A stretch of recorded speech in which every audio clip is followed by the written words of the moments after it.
നമ്മുടെ രക്ഷിതാവും കർത്താവുമായ യേശുക്രിസ്തുവിൻ്റെ പരിശുദ്ധ നാമം വാഴ്ത്തപ്പെടുമാറാകട്ടെ. സന്നിഹിതരായിട്ടുള്ള എല്ലാ വാത്സല്യ സഹോദരങ്ങൾക്കും വിശിഷ്യ കർത്തൃദാസന്മാർക്കും എൻ്റെ സ്നേഹവന്ദനം. നമ്മൾ വാരാന്ത്യത്തിൽ ഒരുമിച്ച് കൂടുന്നത് പോലെ ഇന്നും വീണ്ടും ദൈവസന്നിധിയിലായിരിക്കാൻ ദൈവം സഹായിച്ചു. എല്ലാ മഹത്വവും ദൈവവാദമെടുത്തെങ്കിൽ അർപ്പിക്കുകയാണ്. കഴിഞ്ഞ ദിവസങ്ങളിൽ നമ്മൾ ചിന്തിച്ചുകൊണ്ടിരുന്ന ആ വിഷയങ്ങളുടെ തന്നെ തുടർച്ചയെന്നോണം കുറച്ച് കാര്യങ്ങളും കൂടെയാണ് ഇന്നും ചിന്തിക്കാനായിട്ട് ആഗ്രഹിക്കുന്നത്. അതിലേക്ക് പ്രവേശിക്കുന്നതിന് മുമ്പ് ഇന്നത്തെ ദിവസത്തെ ഒരു ന്യൂസിൽ നിന്ന് കേട്ട കാര്യങ്ങൾ നിങ്ങളുടെ മുമ്പിലൊന്ന് അപ്ഡേറ്റ് ചെയ്യുകയാണ് ഞാൻ. അതായത് നിങ്ങൾക്കെല്ലാവർക്കും അറിയാമല്ലോ, കഴിഞ്ഞ ഒക്ടോബർ മാസം ഒരു ഇസ്ലാമിക് ഭീകര സംഘടനയായ ഹമാസ് എന്ന് പറയുന്ന ആ കൂട്ടം ഇസ്രായേലിലേക്ക് ഇരച്ചു കയറി അവരെ കീഴ്പ്പെടുത്തുകയും അനേകരെ വധിക്കുകയൊക്കെ ചെയ്ത വലിയൊരു സംഭവമായിരുന്നു അത്. തുടർന്ന് ഇസ്രായേൽ ഹമാസുമായിട്ടുള്ള ഒരു ഏറ്റുമുട്ടലിന് വേണ്ടി ഗാസയിലേക്ക് കടന്നു വരുന്നതും തദനന്തരം ഉണ്ടായിട്ടുള്ള എല്ലാ സംഭവങ്ങളും നമുക്കറിയാം. ആ സമയത്ത് നമ്മളും ദൈവജനത്തിൻ്റെ വെളിച്ചത്തിൽ ഇസ്രായേലുമായി ബന്ധപ്പെട്ട പല കാര്യങ്ങളും ധ്യാനിച്ചവരാണ്. അത്തി ഉണങ്ങിപ്പോകുന്ന കാര്യത്തെക്കുറിച്ചും അത്തി തളർത്തു വരുന്ന കാര്യത്തെക്കുറിച്ചും ഒക്കെ നമ്മൾ ആ സമയത്ത് ചിന്തിച്ചു. പിന്നെ ഇസ്രായേലിനെ കുറിച്ചുള്ള ദൈവത്തിൻ്റെ പദ്ധതികളും പ്ലാനുകളും അങ്ങനെ ഒത്തിരി കാര്യങ്ങൾ നമ്മൾ ആ സമയത്ത് ചിന്തിച്ചു മുന്നോട്ട് പോയിരുന്നു. എന്നാൽ ഇന്നത്തെ ദിവസത്തെ പ്രത്യേകത എന്ന് പറയുന്നത് ഈ ഹമാസിനേക്കാളും വലിയ ഒരു മിലീഷ്യയാണ്, അതായത് ഹിസ്ബുള്ള എന്ന് പറയുന്നത്. അവർ ലെബനോൻ കേന്ദ്രീകരിച്ചാണ് പ്രവർത്തിക്കുന്നത്. അതൊരു ഷിയ സംഘടനയാണ്. ഇറാൻ്റെ ഒരു പ്രോക്സി എന്ന നിലയിലാണ് അറിയപ്പെടുന്നത്.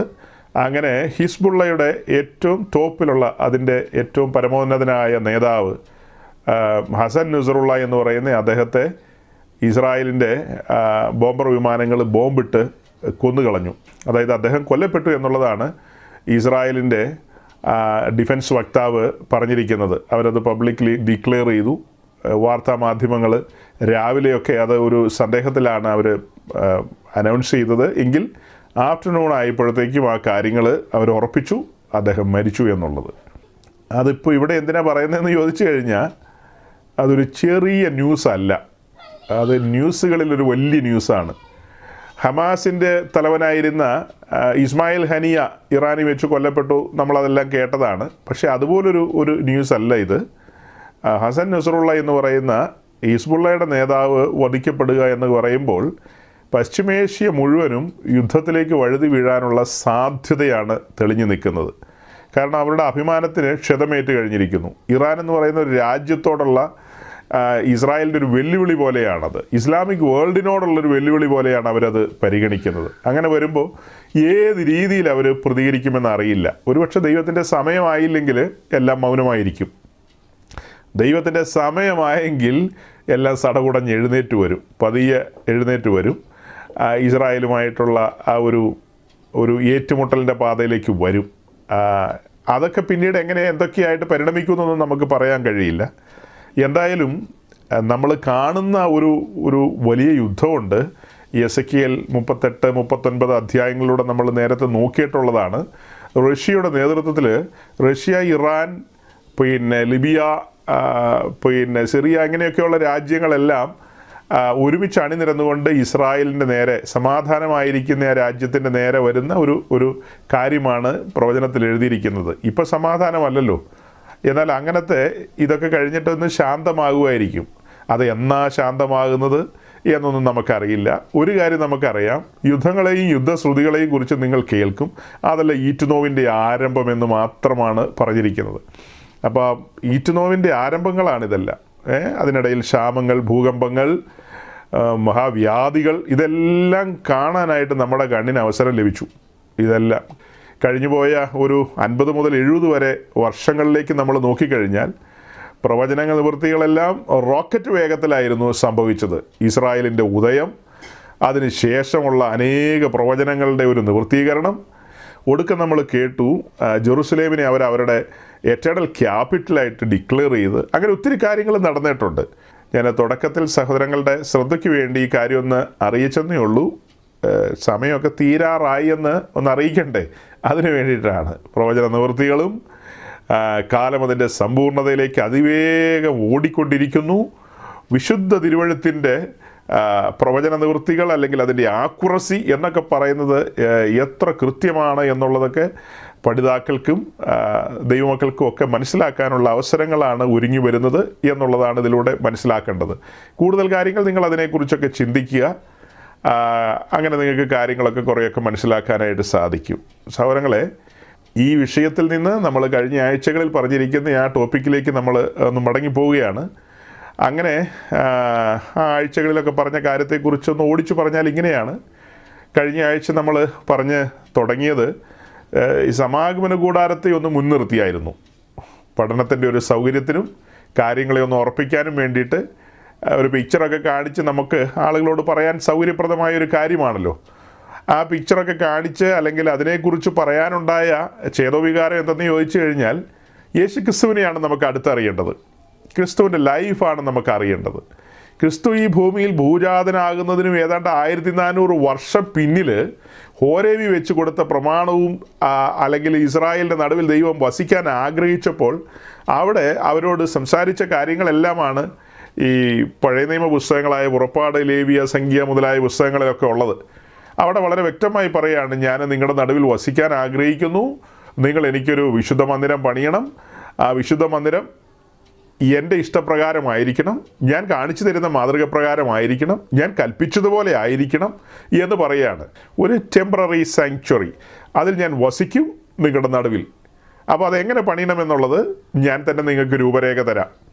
ഞാൻ ആത്മാവിൽ നിറച്ചിട്ടുള്ള ചില ജീവിതങ്ങളുണ്ട്, അവരെ ഞാൻ ഈ കാര്യത്തിന് വേണ്ടി ഉത്സാഹിപ്പിക്കും. ഇതിൻ്റെ എല്ലാം മേൽനോട്ടം വഹിക്കുന്നയാൾ മോശയാണ്. മോശയിലൂടെയാണ് ഈ കാര്യങ്ങളെല്ലാം ചെയ്യേണ്ടത് എന്നുള്ളതാണ് നമുക്ക് അതിലൂടെ കാണാൻ കഴിയുന്നത്.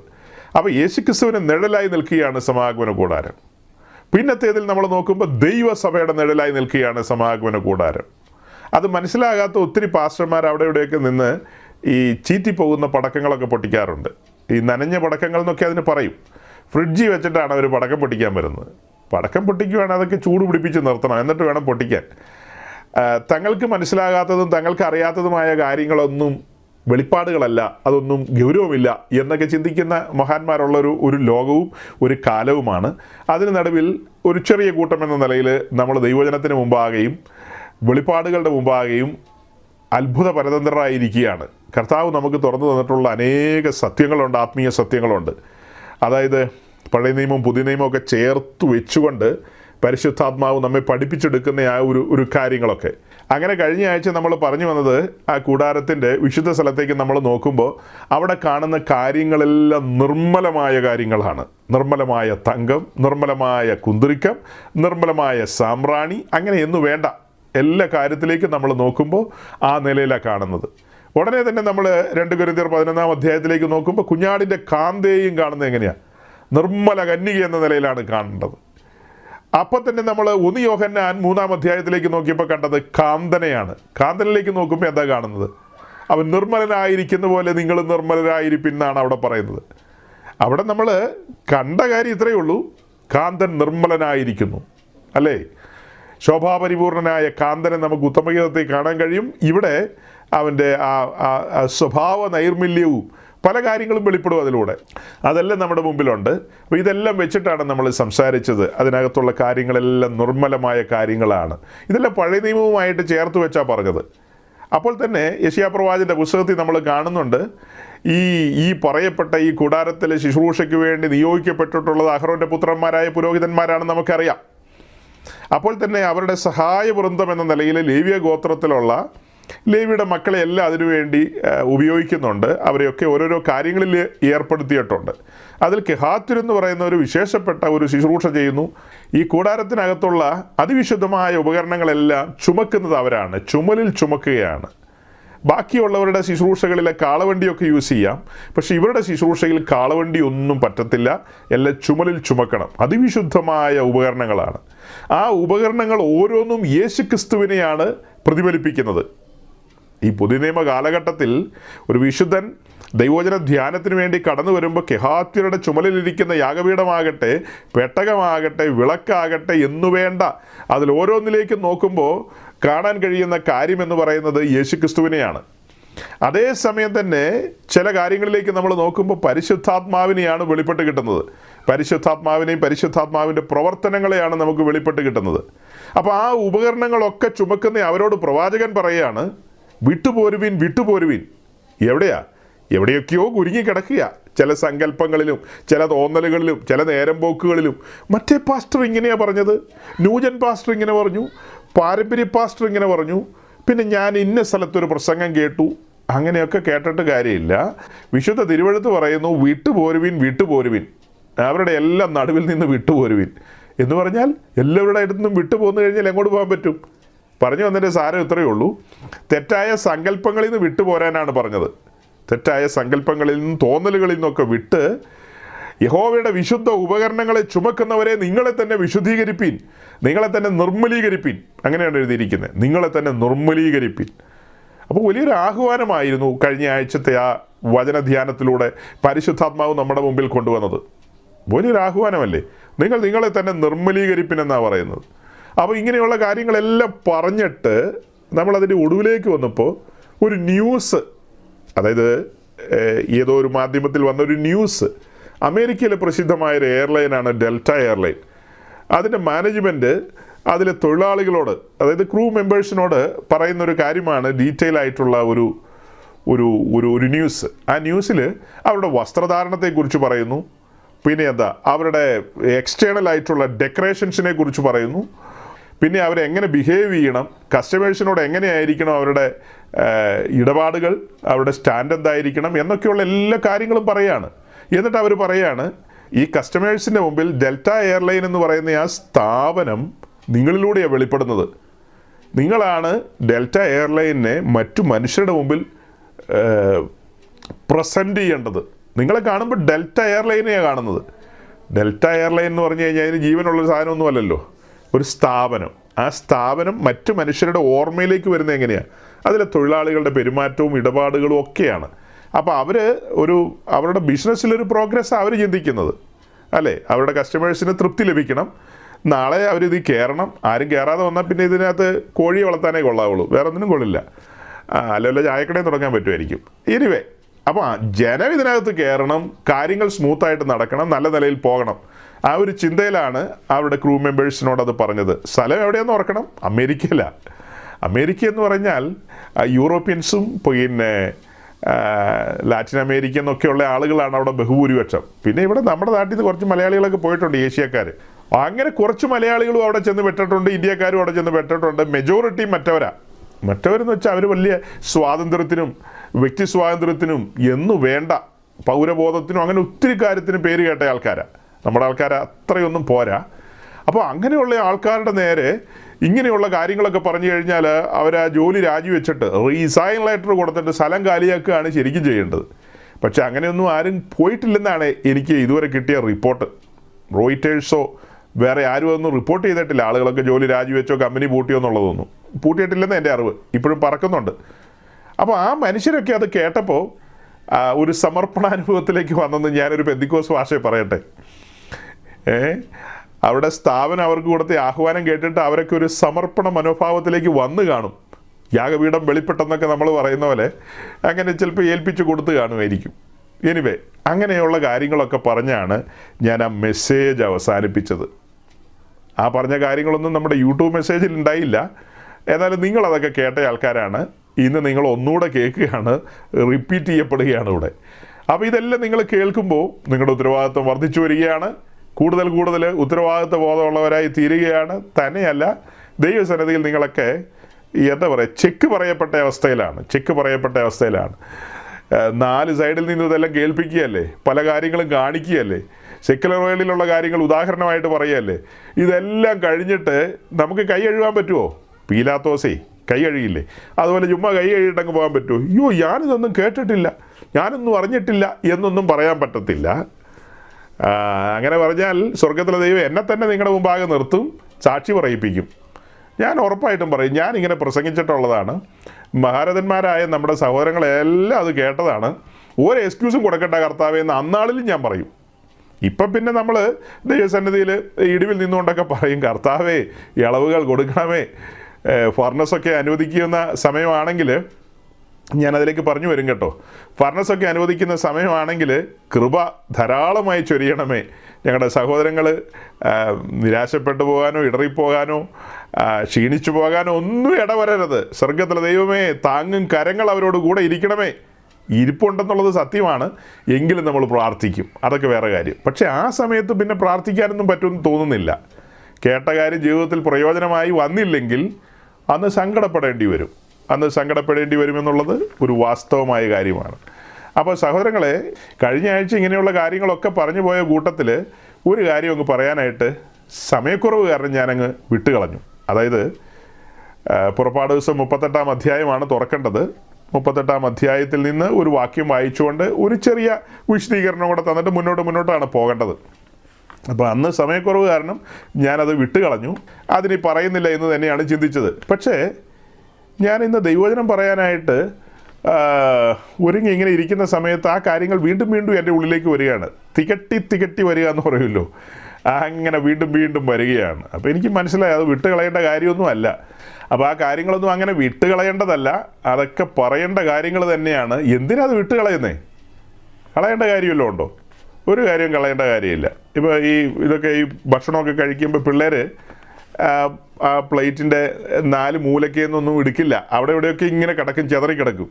അപ്പോൾ പറയില്ലേ, അതിൻ്റെ അമ്മ പറഞ്ഞു കൊടുക്കും, അതൊന്നും പറ്റില്ല, അതെല്ലാം തൂത്തുവാരി തിന്നണം, ഒരു കാര്യവും കളയാൻ പാടില്ല, എല്ലാം അകത്ത് പോകണം എന്ന് പറയും. മുള്ളൊക്കെ ആ സൈഡിൽ വെച്ചാലേ ബാക്കിയൊക്കെ അകത്തേക്ക് വിട്ടേക്കാൻ പറയും.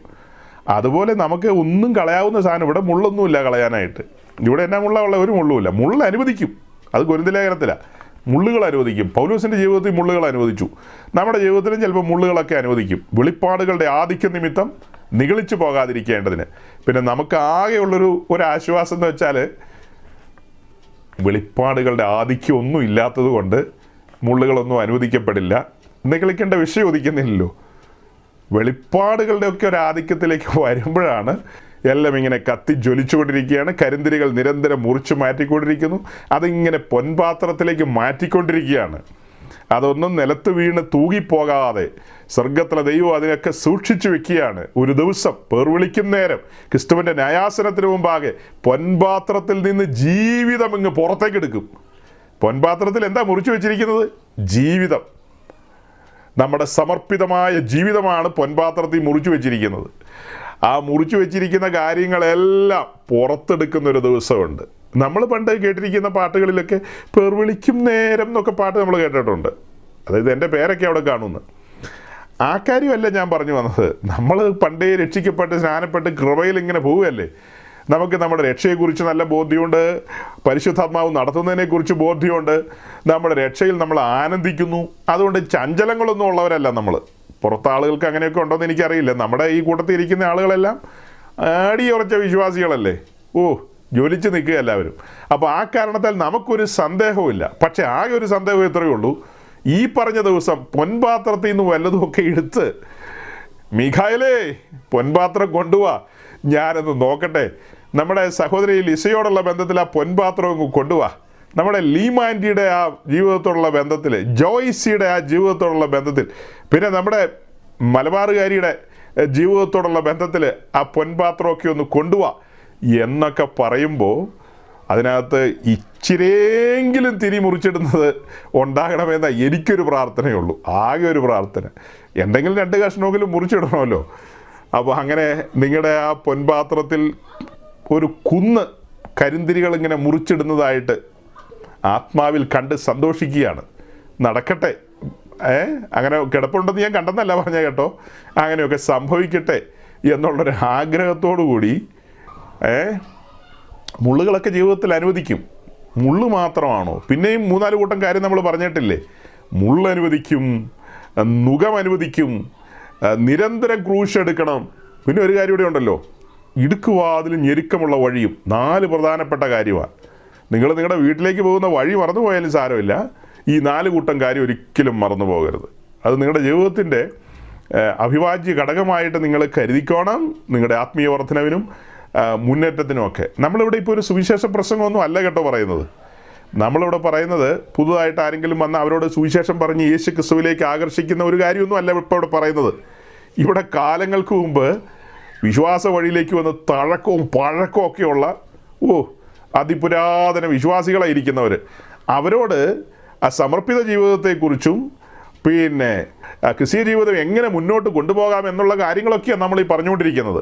പ്രയോജനമുള്ളതൊന്നും മറച്ചു വെക്കരുതെന്നുള്ള ഒരു മുന്നറിയിപ്പ് എൻ്റെ മുമ്പിൽ കിടക്കുന്നതുകൊണ്ടാണ് ഞാൻ ഈ ദിവസങ്ങളിൽ ഇങ്ങനെയുള്ള കാര്യങ്ങളെല്ലാം പറയുന്നത്. ഇതെല്ലാം പറയുമ്പോൾ ഞാൻ ആ നൂതന ഉപദേശിയെ ഓർത്തൊന്ന് സ്തോത്രം ചെയ്യുകയാണ്. ആ ഉപദേശി തലയിൽ മുടിയൊക്കെ വെച്ച് പിടിപ്പിച്ച നിമിത്തമാണ് നമുക്കിങ്ങനെ ഒരു കാര്യമൊക്കെ പറയാനായിട്ടൊരു സാഹചര്യം ഒരുങ്ങി വന്നത്. നമ്മൾ ചില കാര്യങ്ങളൊക്കെ പറഞ്ഞപ്പോൾ നൂതന ഉപദേശിയുടെ ആൾക്കാരൊക്കെ കരഞ്ഞുപോയി. ഞങ്ങളുടെ ഉപദേശിയെക്കുറിച്ചാണോ പറഞ്ഞതെന്നൊക്കെ ചോദിച്ചു. പേരൊന്നും എടുത്ത് പറഞ്ഞില്ലെങ്കിൽ പോലും അവർക്ക് മനസ്സിലായി. അപ്പം നമുക്കതിൻ്റെ വിശദീകരണത്തിലേക്ക് പോകാതെ തരമില്ലാതെ വന്നു. അങ്ങനെയാണ് നമ്മൾ ക്രിസ്തീയ ജീവിതത്തെ ഒന്ന് തുറന്ന് കൊണ്ടുവരികയായിരുന്നു. ചുമ്മാ വന്നൊരു ഓർഗൻ്റെ മുമ്പിൽ കിടന്ന ആണുങ്ങളും പെണ്ണുങ്ങളും തുള്ളി പറഞ്ഞ് തലകുത്തി മറിഞ്ഞ് വീട്ടിൽ തിരിച്ചു പോകുന്നതൊന്നും അല്ല ക്രിസ്ത്യാനിറ്റി എന്ന് പറയുന്നത്. അയ്യോ, അത് ക്രൂശ് വെളിപ്പെടണ്ടേ? ക്രൂശ് മുതലങ്ങ് പറഞ്ഞു തുടങ്ങിയല്ലേ. ശരിക്കും നമ്മൾ ഈ മീറ്റിംഗ് കൊണ്ട് ഉദ്ദേശിക്കുന്നത് എന്താ? നമ്മുടെ സഹോദരങ്ങളെയൊക്കെ ഇടയ്ക്കിടയ്ക്ക് ആ ചേറ്റുകുഴി ഒന്ന് കാണിക്കണം. നമ്മൾ സാധാരണ ഒരു പിക്ചർ കാണിക്കില്ലേ, ഒരു മനുഷ്യൻ്റെ 2 കൈയും പൊങ്ങി നിൽക്കുന്നത്, പിന്നെ കൈയുടെ ഒരു പകുതി ഭാഗം പൊങ്ങി നിൽക്കുന്നത്, പിന്നെ കൈപ്പത്തി മീൻസ് വിരലുകൾ മാത്രം ഇങ്ങനെ പൊങ്ങി നിൽക്കുന്ന ഒരു പിക്ചറൊക്കെ ഇടയ്ക്ക് കാണിക്കും. എന്നിട്ട് കാര്യങ്ങളൊക്കെ നമ്മൾ പറയാറുണ്ട്. ആ കാണുന്ന പിക്ചറൊക്കെ ശരിക്കും പറഞ്ഞാൽ വെള്ളത്തിൽ ഇങ്ങനെ മുങ്ങിപ്പോകുന്ന ഒരാളുടെ പിക്ചറാണ്. നല്ലൊരു പടംവരക്കാരനുണ്ടായിരുന്നെങ്കിൽ നമുക്ക് പടംവരക്കാരനോട് പറയായിരുന്നു, എൻ്റെ പൊന്നു സഹോദര, ഞങ്ങൾക്ക് നല്ല പടങ്ങളൊന്നുമില്ല, ഒരു പടം വരച്ച് തരാമോ എന്ന് ചോദിക്കാമായിരുന്നു. അപ്പം നമുക്ക് നോക്കട്ടെ, ഒരു പടംവരക്കാരനുണ്ട്, അദ്ദേഹത്തോടൊന്ന് ചോദിച്ചു നോക്കാം. അപ്പോൾ ആ പിക്ചറിൽ ആ വെള്ളത്തിൻ്റെ ഭാഗത്ത് എറണാകുളം പട്ടണത്തിലെ ഓടകളിലൂടെ ഒഴുകുന്ന ഒരു ഒരു ഒരു ഒരു ഒരു ഒരു കുഴമ്പുണ്ട്, ഒരു പായസം പോലെയുള്ളൊരു കുഴമ്പ്. ആ കുഴമ്പിനകത്തേക്ക് ഒരുത്തൻ വീണ് പോയി കഴിഞ്ഞാൽ എങ്ങനെ ഇരിക്കും? അങ്ങനെ അതിലേക്ക് ആണ്ടുപോയി കഴിഞ്ഞാൽ എങ്ങനെ ഇരിക്കും? അങ്ങനത്തെ ഒരു പടമാണ് നമുക്ക് വരച്ചെടുക്കേണ്ടത്. അതാണ് നമ്മുടെ സഹോദരങ്ങളെല്ലാം കാണിക്കേണ്ടത്. ഇന്നലകളിൽ ഇതിനകത്ത് നീന്തിക്കൊണ്ടിരുന്നതാണ്. ഒരു സമയം കഴിഞ്ഞപ്പോൾ നമുക്ക് മനസ്സിലായി നാം അതിനകത്ത് മുങ്ങി താണുകൊണ്ടിരിക്കുകയാണ്. പാപത്തിൻ്റെ പടുകുഴിയിലേക്ക് നമ്മൾ ആണ്ടാണ്ട് പോയിക്കൊണ്ടിരിക്കുകയാണ്. അവിടെയാണ് സുവിശേഷം നമ്മെ തട്ടി ഉണർത്തിയത്. സുവിശേഷം നമ്മളെ ഓർമ്മിപ്പിച്ചുകൊണ്ടിരുന്നു. നിനക്കിപ്പോൾ വയസ്സ് 15ആയി, നിനക്കിപ്പോൾ വയസ്സ് 20ആയി, നിനക്ക് 30ആയി, 40ആയി, 50ആയി. നീ അങ്ങനെ ഓരോ വയസ്സ് കൂടുന്തോറും താഴേക്ക് പോയിക്കൊണ്ടിരിക്കുക. ഇങ്ങനെ പോയിക്കൊണ്ടിരിക്കുക. പിന്നെ നിയമിക്കപ്പെട്ടൊരു സമയമുണ്ടല്ലോ തിരിച്ചു പോകാനുള്ള. ആ സമയത്തിനുള്ളിൽ കൈകാലിട്ട് എത്ര അടിച്ചിട്ടും കാര്യമില്ല. രക്ഷപ്പെടാൻ പറ്റത്തില്ല. കൈകാലിട്ട് അടിച്ചിട്ടൊന്നും കാര്യമില്ല. സ്വന്തം അധ്വാനത്തിലോ സ്വന്തം ബുദ്ധിയിലോ ഒന്നും രക്ഷപ്പെടാൻ കഴിയത്തില്ല. കൃപയാലൊരു രക്ഷയാണ് സുവിശേഷം നമ്മളെ അറിയിക്കുന്നത്. സുവിശേഷം നമ്മുടെ കാതുകളിൽ മുഴങ്ങുമ്പോൾ എന്താ നമ്മൾ മനസ്സിലാക്കുന്നത്? കൃപയാലുള്ളൊരു രക്ഷയാണ്. ആ രക്ഷ നമ്മൾ അനുഭവിക്കാൻ തുടങ്ങിയാണ്, രക്ഷകനെ കണ്ടെത്തുകയാണ്. അല്ലേ? ഇതൊക്കെ കാണിക്കണ്ടേ സഹോദരങ്ങളെ? ഞാൻ ഇതിനിടയ്ക്ക് ഒരു കാര്യം നിങ്ങളെ ഓർമ്മിപ്പിക്കുക. നമുക്ക് കുറേ വാക്യങ്ങളൊക്കെ വായിക്കാനുണ്ട്. അതിലേക്കൊക്കെ വരുന്നതിന് മുമ്പ് ഒത്തിരി ആളുകൾ നമ്മുടെ ഈ മീറ്റിങ്ങിൽ ഇടയ്ക്കൊക്കെ വരാറുണ്ട്, പുതുതായിട്ടൊക്കെ വരാറുണ്ട്. വരുന്ന പലർക്കും ഒന്നും പിടികിട്ടാറില്ല. ഇവരെന്താ ഈ പറയുന്നത്? മുങ്ങി താഴുന്ന കാര്യവും പൊങ്ങി വരുന്ന കാര്യം, കൈയും കൈവിരലും ഒക്കെ അനങ്ങുന്ന കാര്യമൊക്കെ പറയുന്നു. പുതുതായിട്ടൊരാൾ വന്നു കഴിഞ്ഞാൽ കൊല്ലം മനസ്സിലാവുമോ? നമ്മുടെ ഈ മീറ്റിങ്ങിനകത്ത് തുടർന്ന് സഹകരിച്ചു പോകണമെങ്കിൽ യൂട്യൂബ് മെസ്സേജ് കേട്ടാൽ പോലും കാര്യമായിട്ട് മനസ്സിലാവും തോന്നുന്നില്ല. അവിടെയും ഒരു കണ്ടിന്യൂവേഷൻ ലഭിക്കണമെങ്കിൽ, ആസ്വദിക്കണമെങ്കിൽ, അനുഭവിക്കണമെങ്കിൽ നമ്മൾ മുന്നമേ പ്രസംഗിച്ചിട്ടുള്ള ചില കാര്യങ്ങളുണ്ട്. ഇപ്പം പറഞ്ഞ കാര്യങ്ങൾ ആ പാപത്തിൻ്റെ പടുകുഴി മുതലങ്ങ് തുടങ്ങിയാണ്. സുവിശേഷം എന്ന ക്രെയിൻ നമ്മെ കോരിയെടുക്കുന്ന രംഗങ്ങൾ അല്ലേ? ഒരു കണ്ണിനും അലിവ് തോന്നാതെ നമ്മളങ്ങനെ ആണ്ടാണ്ട് പോയിക്കൊണ്ടിരുന്നതാ. കീഴേ പാതാളത്തിലേക്ക് പോയിക്കൊണ്ടിരിക്കുക. 70 ഏറിയാൽ 80. ആ ജീവിതയാത്ര എങ്ങോട്ടായിരുന്നു? കീഴേ പാതാളത്തിലേക്കുള്ള ഒരു യാത്രയായിരുന്നു. അതിനിടയിലാണ് സ്വർഗത്തിലെ ദൈവം തൻ്റെ പുത്രനെ നമുക്ക് വേണ്ടി കാൽവറിയിൽ ബലിയാക്കി തീർത്ത ആ മഹത് സന്ദേശം. താൻ ഈ ലോകത്തെ എത്രമാത്രം സ്നേഹിക്കുന്നു, മീൻസ് നമ്മെ എത്രമാത്രം സ്നേഹിക്കുന്നു എന്ന കാര്യമൊക്കെ ആ സുവിശേഷ സന്ദേശത്തിലൂടെ കേൾക്കാനിടയായത്. അങ്ങനെ അവിടെ നിന്ന് നമ്മെ കോരിയെടുത്ത് ഉറപ്പുള്ള പാറമേൽ കൊണ്ടുവന്നു. അങ്ങനെയൊക്കെ പറഞ്ഞു കഴിഞ്ഞാൽ കേൾക്കുമ്പോൾ നല്ല കേട്ടിരിക്കാം. പക്ഷെ അതിനിടയിൽ ചില കാര്യങ്ങളൊക്കെ പറയാനുണ്ട്. ഈ കോരി എടുത്തവനെക്കുറിച്ച് പറയണ്ടേ? അവനെക്കുറിച്ച് എഴുതിയിരിക്കുന്ന ഒത്തിരി കാര്യങ്ങളുണ്ട്. 1 കൊരിന്ത്യർ ലേഖനം 1-ാം അധ്യായമൊക്കെ തുറക്കണം. അതൊക്കെ തുറന്നിങ്ങനെ വരുമ്പോൾ അതിൽ 26 മുതൽ താഴേക്കൊക്കെ ഇങ്ങനെ വായിച്ചു വരുമ്പോൾ ഈ കോരിയെടുത്ത് ഉറപ്പുള്ള പാറമേൽ നിർത്തിയിരിക്കുന്നത് സുറിയാനി ക്രിസ്ത്യാനിനെയാണ്, വേറെ കുറേ ലത്തീൻകാരെയാണ്, വേറെ കുറേ ക്നാനായക്കാരെയാണ്, വേറെ കുറേ ജൂയിഷ് ബ്ലഡുള്ള ആൾക്കാരെയാണ്. അങ്ങനെ പലതരം ബ്ലഡുകളെയൊക്കെയാണ് ഈ കോരിയെടുത്ത് വെച്ചിരിക്കുന്നത്. പക്ഷെ കൊരിന്ത് ലേഖനത്തിലേക്ക് നോക്കുമ്പോൾ എൻ്റെ ദൈവമേ, തകിടം മറിയാണ്, എല്ലാം തകിടം മറിയാണ്. ഈ ഉറപ്പുള്ള പാറമേൽ കൊണ്ടുവന്ന് നിർത്തിയിരിക്കുന്ന സകല പുള്ളികളെയും നോക്കിയിട്ട് വിശുദ്ധ തിരുവെഴുത്ത് പറയാണ് ഇതെല്ലാം കുലഹീനരാണെന്ന്, ഇവരെല്ലാം ബലഹീനനാണ്, ഏതുമല്ലാത്തവനാണ്, ഒന്നുമല്ലാത്തവനാണ്, ദൈവത്തിൻ്റെ ശത്രുവായി നടന്നവനാണ് എന്നു വേണ്ട അസംഖ്യം പട്ടങ്ങളാണ് നമുക്ക് ചാർത്തി തരാനുള്ളത്. അങ്ങനത്തെ ഒരു സാഹചര്യം, ആ കാര്യം മനസ്സിലാകാതെ നമ്മുടെ ഈ കൂട്ടത്തിൽ ഒരിഞ്ച് മുന്നോട്ട് പോകില്ല. വെറുതെ കുറച്ച് കേട്ട് നിങ്ങളുടെ ഡേറ്റയും കളയാം, സമയം കളയാം എന്ന് മാത്രം. നിങ്ങൾക്ക് ഈ കാര്യങ്ങൾ ഗ്രഹിക്കണമെന്നുണ്ടെങ്കിൽ ക്രിസ്ത്യാനിറ്റിയുടെ അടിത്തറ മുതൽ തുടങ്ങുകയാണ്. പെന്തക്കോസ്തുകാരുടെ പ്രസംഗങ്ങൾ, അതിൻ്റെ സീരിയസ്നെസ്, അതിൻ്റെ ഗൗരവം. അല്പം മുമ്പേ ഞാൻ ഈ മീറ്റിങ്ങിലേക്ക് വരുന്നതിന് മുമ്പ് ഒരു സഹോദരൻ എന്നോട് ഒരു ന്യൂജൻ പാസ്റ്ററുടെ ഒരു പിക്ചർ അയച്ചു തന്നിട്ട്, അയാൾ എവിടെയോ പ്രസംഗിക്കുന്ന ഒരു പിക്ചർ അയച്ചു തന്നിട്ട് ഇദ്ദേഹം എങ്ങനെയുണ്ടെന്ന് ചോദിച്ചു. കുറേ കാലങ്ങളായിട്ട് എനിക്കറിയാവുന്നൊരു സഹോദരനാണ്. ആ സഹോദരനോട് ഒരു അല്പം ദേഷ്യപ്പെട്ട് സംസാരിക്കേണ്ടി വന്നു. ഒരു 45 മിനിറ്റ്സേ ആയിട്ടുള്ളൂ.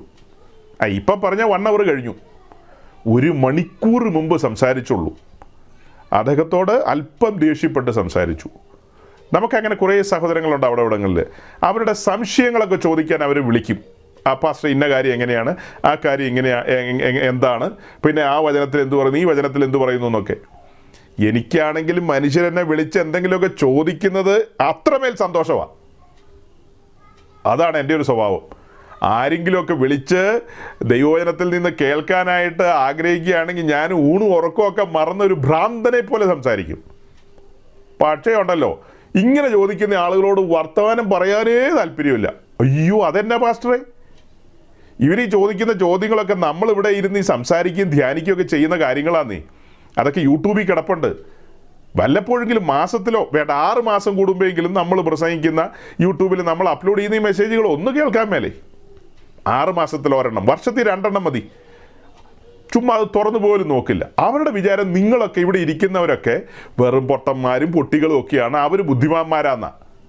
നിങ്ങളെല്ലാം പൊട്ടന്മാരാ കേട്ടോ. അതുകൊണ്ടാണല്ലോ നിങ്ങൾ വന്നിരുന്ന് കേൾക്കുന്നതും പിന്നീടാണേലും കേൾക്കുന്നതൊക്കെ. അവരൊക്കെ ഭയങ്കര ബുദ്ധിരാക്ഷസന്മാരാ. അപ്പം ഇപ്പം ഞാൻ ഈ പറഞ്ഞതിന് അതൊരു ശാസനയുണ്ടെന്ന് കൂട്ടിക്കോ. ഹസൻ നസ്രുള്ള പടമായി കഴിഞ്ഞു. ഇറാൻ എപ്പോൾ വേണേലും രംഗത്ത് വരാം. റഷ്യ തയ്യാറായിരിക്കുക. അന്നേരമാണ് സർക്കസ് കളിയായിട്ട് നടക്കുന്നത്. ഈ പറഞ്ഞ ന്യൂജൻ പാസ്റ്ററൊക്കെ നമ്മളിവിടെ അമ്മാനമാടി കളിച്ചതാ.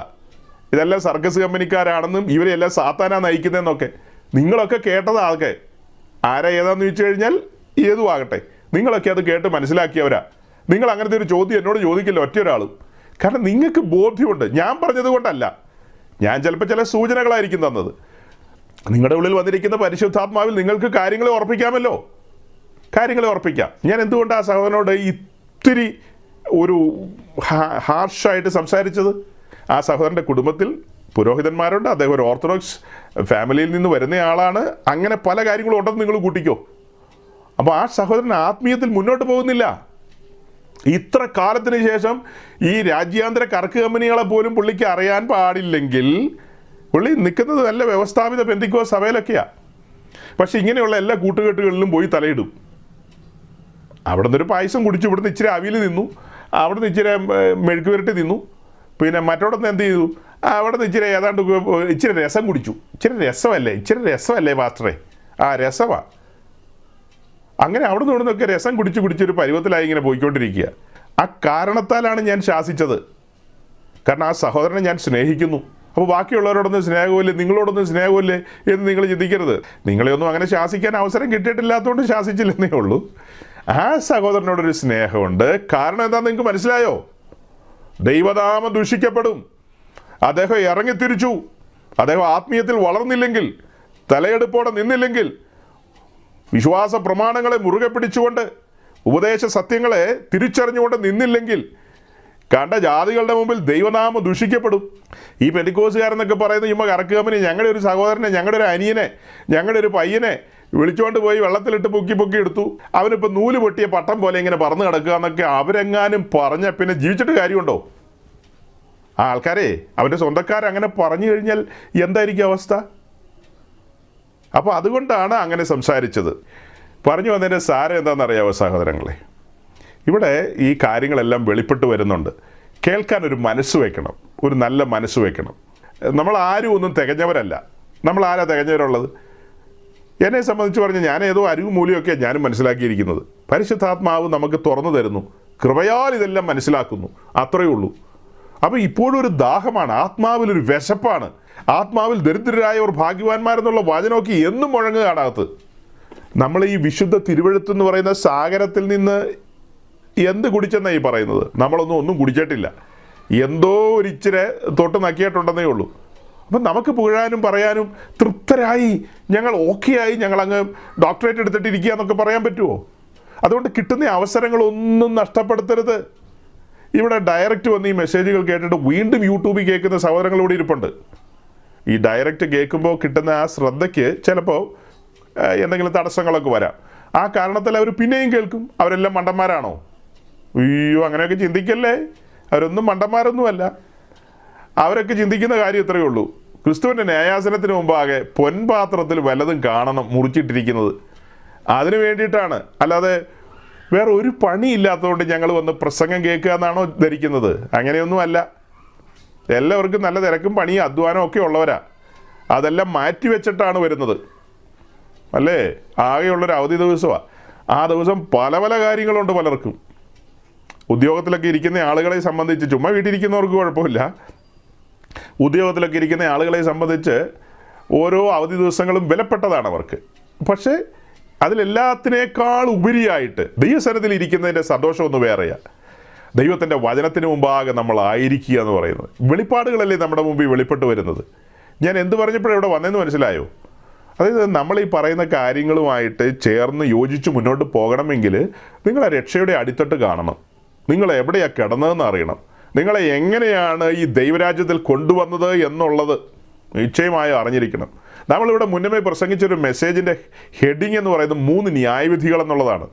ആ 3 ന്യായവിധികൾ എന്ന് പറയുന്ന പ്രസംഗം നിങ്ങൾ കേട്ടിട്ടില്ലെങ്കിൽ അതൊരു തീരാ നഷ്ടമാണ്. കാരണം നിങ്ങളുടെ ജീവിതവുമായി ബന്ധപ്പെട്ട്, അല്ലെങ്കിൽ നമ്മുടെ ജീവിതവുമായി ബന്ധപ്പെട്ട് ഏറ്റവും സീരിയസ് ആയിട്ടുള്ള കാര്യങ്ങളാണ് അവിടെ പറയുന്നത്. സ്നാനത്തിൻ്റെ മുൻകുറികളായ 2 കാര്യങ്ങൾ: ഒന്ന് നോഹയുടെ കാലത്തെ ന്യായവിധി, 2 ഇസ്രായേൽ ചെങ്കടൽ കടന്ന ആ സമയത്ത് ഫറവോൻ്റെയും മിസ്രൈമിൻ്റെ മേലുള്ള ന്യായവിധി.